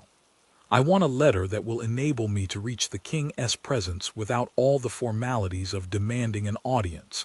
That would occasion a loss of precious time. But address yourself to the keeper of the seals. He has the right of entry at the Tuileries, and can procure you audience at any hour of the day or night. Doubtless, but there is no occasion to divide the honors of my discovery with him. The keeper would leave me in the background and take all the glory to himself. I tell you, Marquis, my fortune is made if I only reach the Tuileries the first, for the king will not forget the service I do him. In that case, go and get ready. I will call Salvia and make him write the letter. Be as quick as possible. I must be on the road in a quarter of an hour. Tell your coachman to stop at the door. You will present my excuses to the Marquise and Mademoiselle Reine, whom I leave on such a day with great regret. You will find them both here, and can make your farewells in person. 1,000 thanks, and now for the letter. The Marquis rang. A servant entered. Say to the Comte de Salvia that I would like to see him. Now then, go, said the Marquis. I shall be gone only a few moments. Villefort hastily quitted the apartment, but reflecting that the sight of the deputy procureur running through the streets would be enough to throw the whole city into confusion, he resumed his ordinary pace. At his door he perceived a figure in the shadow that seemed to wait for him. It was Merc D.S., who, hearing no news of her lover, had come unobserved to inquire after him. As Villefort drew near, she advanced and stood before him. Dantès had spoken of Merc D.S., and Villefort instantly recognized her. Her beauty and high bearing surprised him, and when she inquired what had become of her lover, it seemed to him that she was the judge, and he the accused. The young man you speak of, said Villefort abruptly, is a great criminal, and I can do nothing for him, mademoiselle. Merc D.S. burst into tears, and, as Villefort strove to pass her, again addressed him. But at least tell me where he is, that I may know whether he is alive or dead, said she. I do not know. He is no longer in my hands, replied Villefort. And desirous of putting an end to the interview, he pushed by her and closed the door, as if to exclude the pain he felt. But remorse is not thus banished. Like Virgil's wounded hero, he carried the arrow in his wound, and arrived at the salon, Villefort uttered a sigh that was almost a sob, and sank into a chair. Then the first pangs of an unending torture seized upon his heart. The man he sacrificed to his ambition, that innocent victim immolated on the altar of his father's faults, appeared to him pale and threatening, leading his affianced bride by the hand, and bringing with him remorse, not such as the ancients figured, furious and terrible, but that slow and consuming agony whose pangs are intensified from hour to hour up to the very moment of death. Then he had a moment's hesitation. He had frequently called for capital punishment on criminals, and owing to his irresistible eloquence they had been condemned, and yet the slightest shadow of remorse had never clouded Villefort's brow, because they were guilty. At least, he believed so. But here was an innocent man whose happiness he had destroyed. In this case he was not the judge, but the executioner. As he thus reflected, he felt the sensation we have described, and which had hitherto been unknown to him, arise in his bosom and fill him with vague apprehensions. It is thus that a wounded man trembles instinctively at the approach of the finger to his wound, until it be healed. But Villefort's was one of those that never close, or if they do, only close to reopen more agonizing than ever. If at this moment the sweet voice of Reine had sounded in his ears pleading for mercy, or the fair Merc D.S. had entered and said, "In the name of God, I conjure you to restore me my affianced husband," his cold and trembling hands would have signed his release. But no voice broke the stillness of the chamber, and the door was opened only by Villefort's valet, who came to tell him that the traveling carriage was in readiness. Villefort rose, or rather sprang from his chair, hastily opened one of the drawers of his desk, emptied all the gold it contained into his pocket, stood motionless and instant, his hand pressed to his head, muttered a few inarticulate sounds, and then, perceiving that his servant had placed his cloak on his shoulders, he sprang into the carriage, ordering the postilions to drive to M. De Saint-M ran S. The hapless Dantès was doomed. As the Marquis had promised, Villefort found the Marquise and Renée in waiting. He started when he saw Renée, for he fancied she was again about to plead for Dantès. Alas, her emotions were wholly personal. She was thinking only of Villefort's departure. She loved Villefort, and he left her at the moment he was about to become her husband. Villefort knew not when he should return, and Renée, far from pleading for Dantès, hated the man whose crime separated her from her lover. Meanwhile, what of Merc D.S.? She had met Fernand at the corner of the Rue de la Loge. She had returned to the Catalans, and had despairingly cast herself on her couch. Fernand, kneeling by her side, took her hand, and covered it with kisses that Mercedes did not even feel. She passed the night thus. The lamp went out for want of oil, but she paid no heed to the darkness, and dawn came, but she knew not that it was day. Grief had made her blind to all but one object, that was Edmond. "Ah, you are there," said she at length, turning towards Fernand. "I have not quitted you since yesterday," returned Fernand sorrowfully. M. Morel had not readily given up the fight.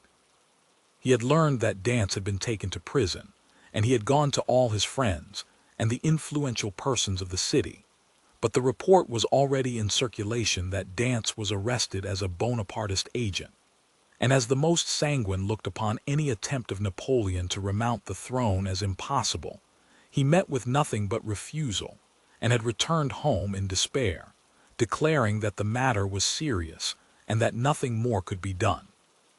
Caedros was equally restless and uneasy, but instead of seeking, like M. Morel, to aid Dantès, he had shut himself up with 2 bottles of black currant brandy in the hope of drowning reflection.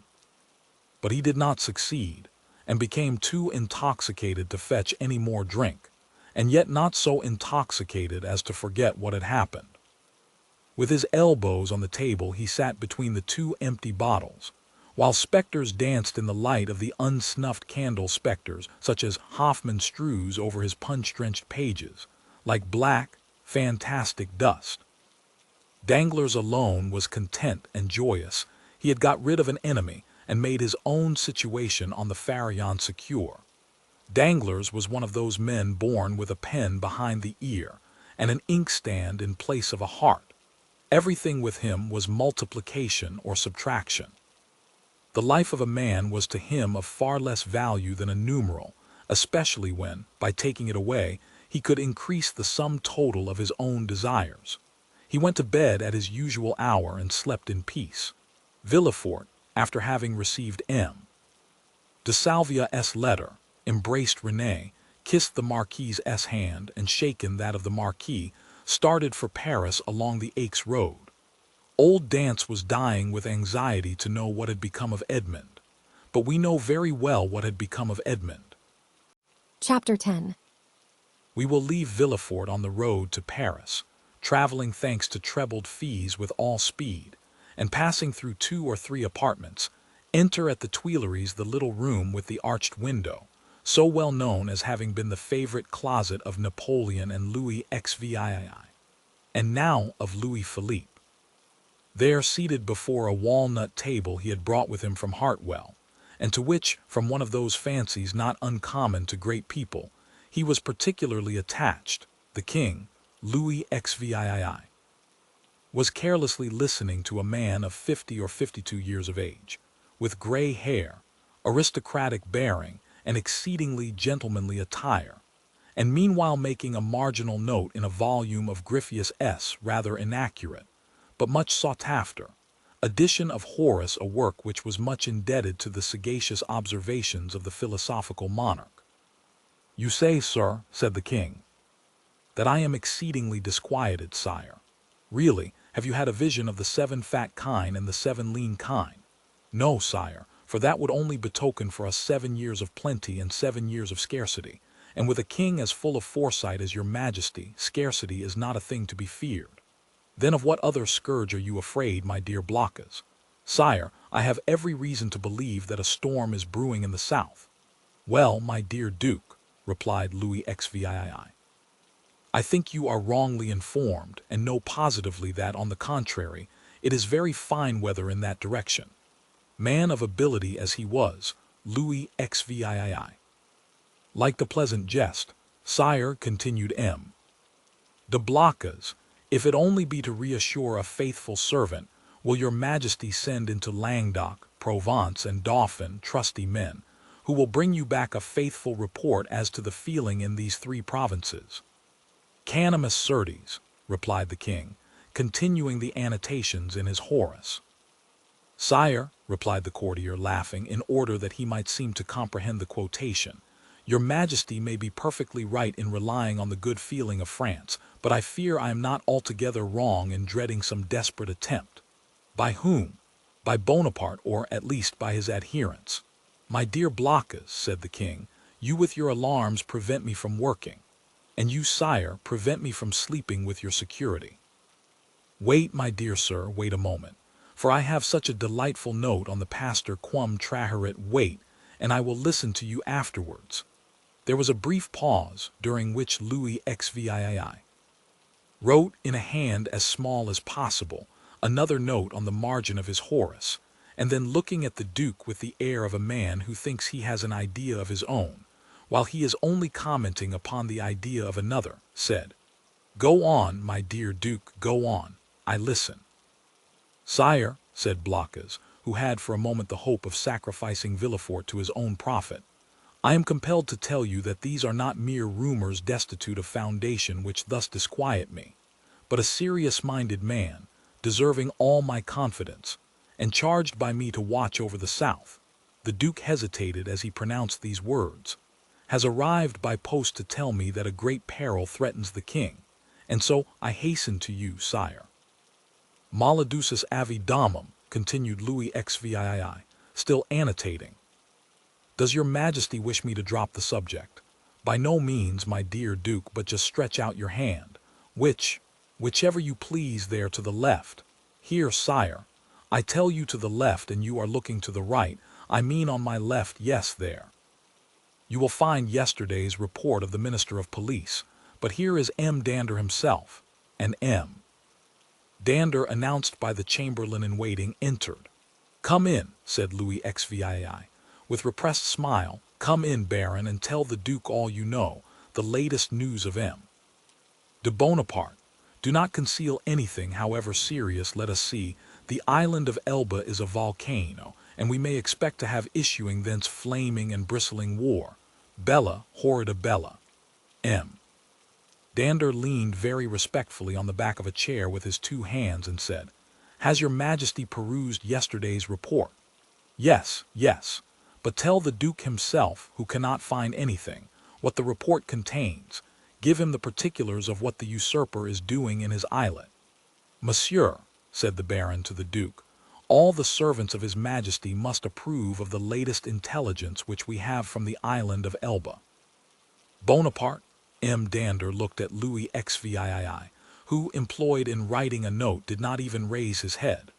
Bonaparte, continued the Baron, is mortally wearied and passes whole days in watching his miners at work at Port Alongan, and scratches himself for amusement, added the king. Scratches himself, inquired the Duke. What does your majesty mean? Yes, indeed, my dear Duke. Did you forget that this great man, this hero, this demigod, is attacked with a malady of the skin which worries him to death, prurigo? And moreover, my dear Duke, continued the Minister of Police, we are almost assured that, in a very short time, the usurper will be insane. Insane! Raving mad, his head becomes weaker. Sometimes he weeps bitterly, sometimes laughs boisterously. At other time he passes hours on the seashore, flinging stones in the water, and when the flint makes duck and drake, 5 or 6 times, he appears as delighted as if he had gained another Marengo or Austerlitz. Now you must agree that these are indubitable symptoms of insanity, or of wisdom, my dear Baron, or of wisdom, said Louis XVII, laughing. The greatest captains of antiquity amused themselves by casting pebbles into the ocean. See Plutarch's Life of Scipio Africanus. M. De Blocas pondered deeply between the confident monarch and the truthful minister. Villefort, who did not choose to reveal the whole secret, lest another should reap all the benefit of the disclosure, had yet communicated enough to cause him the greatest uneasiness. "Well, well, Dander," said Louis XVII, "Blocas is not yet convinced. Let us proceed, therefore, to the usurper's conversion." The minister of police bowed.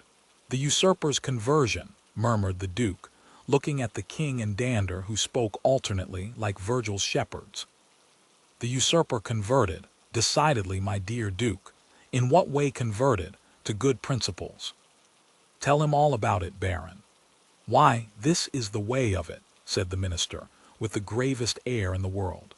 "Napoleon lately had a review, and as 2 or 3 of his old veterans expressed a desire to return to France, he gave them their dismissal and exhorted them to serve the good king.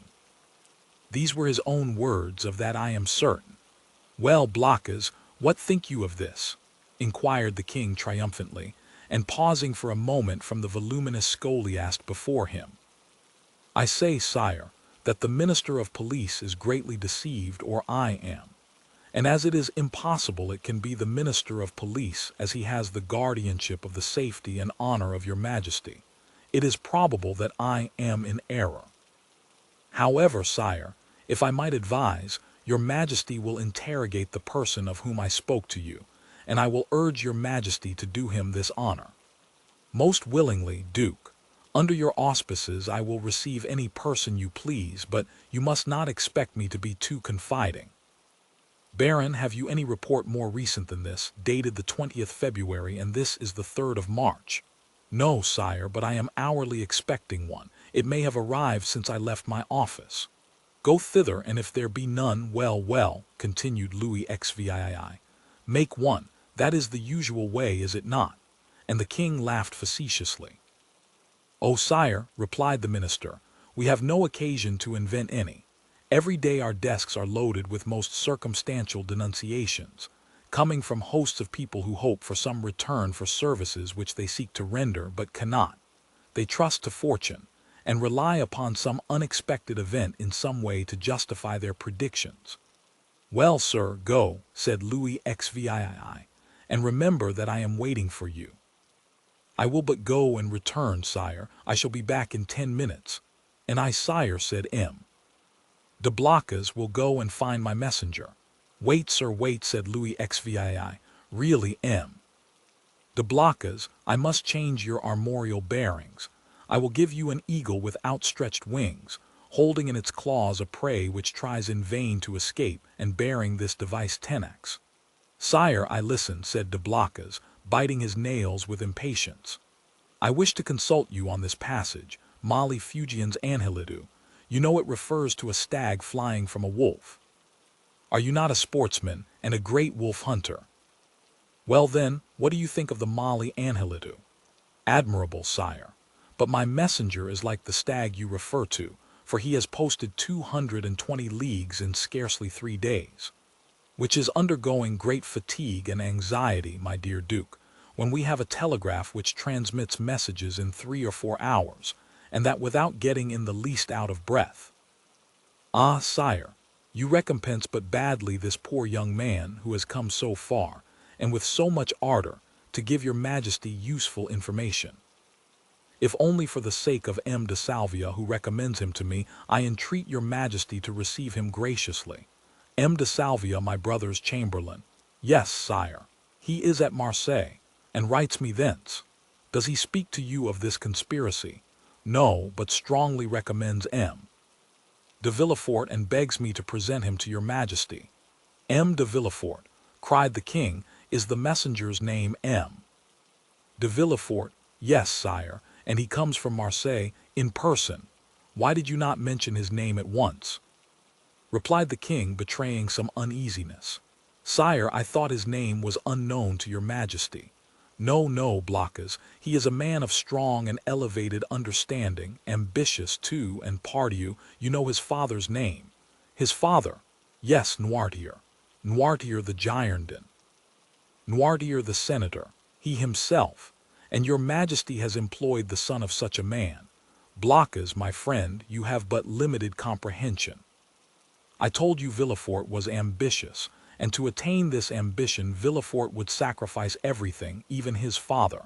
Then, sire, may I present him? This instant, Duke. Where is he? Waiting below in my carriage. Seek him at once. I hastened to do so. The Duke left the royal presence with the speed of a young man. His really sincere royalism made him youthful again. Louis XVI remained alone, and turning his eyes on his half-opened Horace, muttered, Justum et tenacem propositi verum. M. de Blockas returned as speedily as he had departed, but in the antechamber he was forced to appeal to the king's authority. Villefort's dusty garb, his costume, which was not of courtly cut, excited the susceptibility of M. de Brezé, who was all astonishment at finding that this young man had the audacity to enter before the king in such attire. The Duke, however, overcame all difficulties with a word, His Majesty's order, and in spite of the protestations which the master of ceremonies made for the honor of his office and principles, Villefort was introduced. The king was seated in the same place where the Duke had left him. On opening the door, Villefort found himself facing him, and the young magistrate's first impulse was to pause. "Come in, M. de Villefort," said the king, "come in." Villefort bowed, and advancing a few steps, waited until the king should interrogate him. "M. de Villefort," said Louis XVI, "the Duc de Blockas assures me you have some interesting information to communicate." "Sire, the Duke is right, and I believe your Majesty will think it equally important.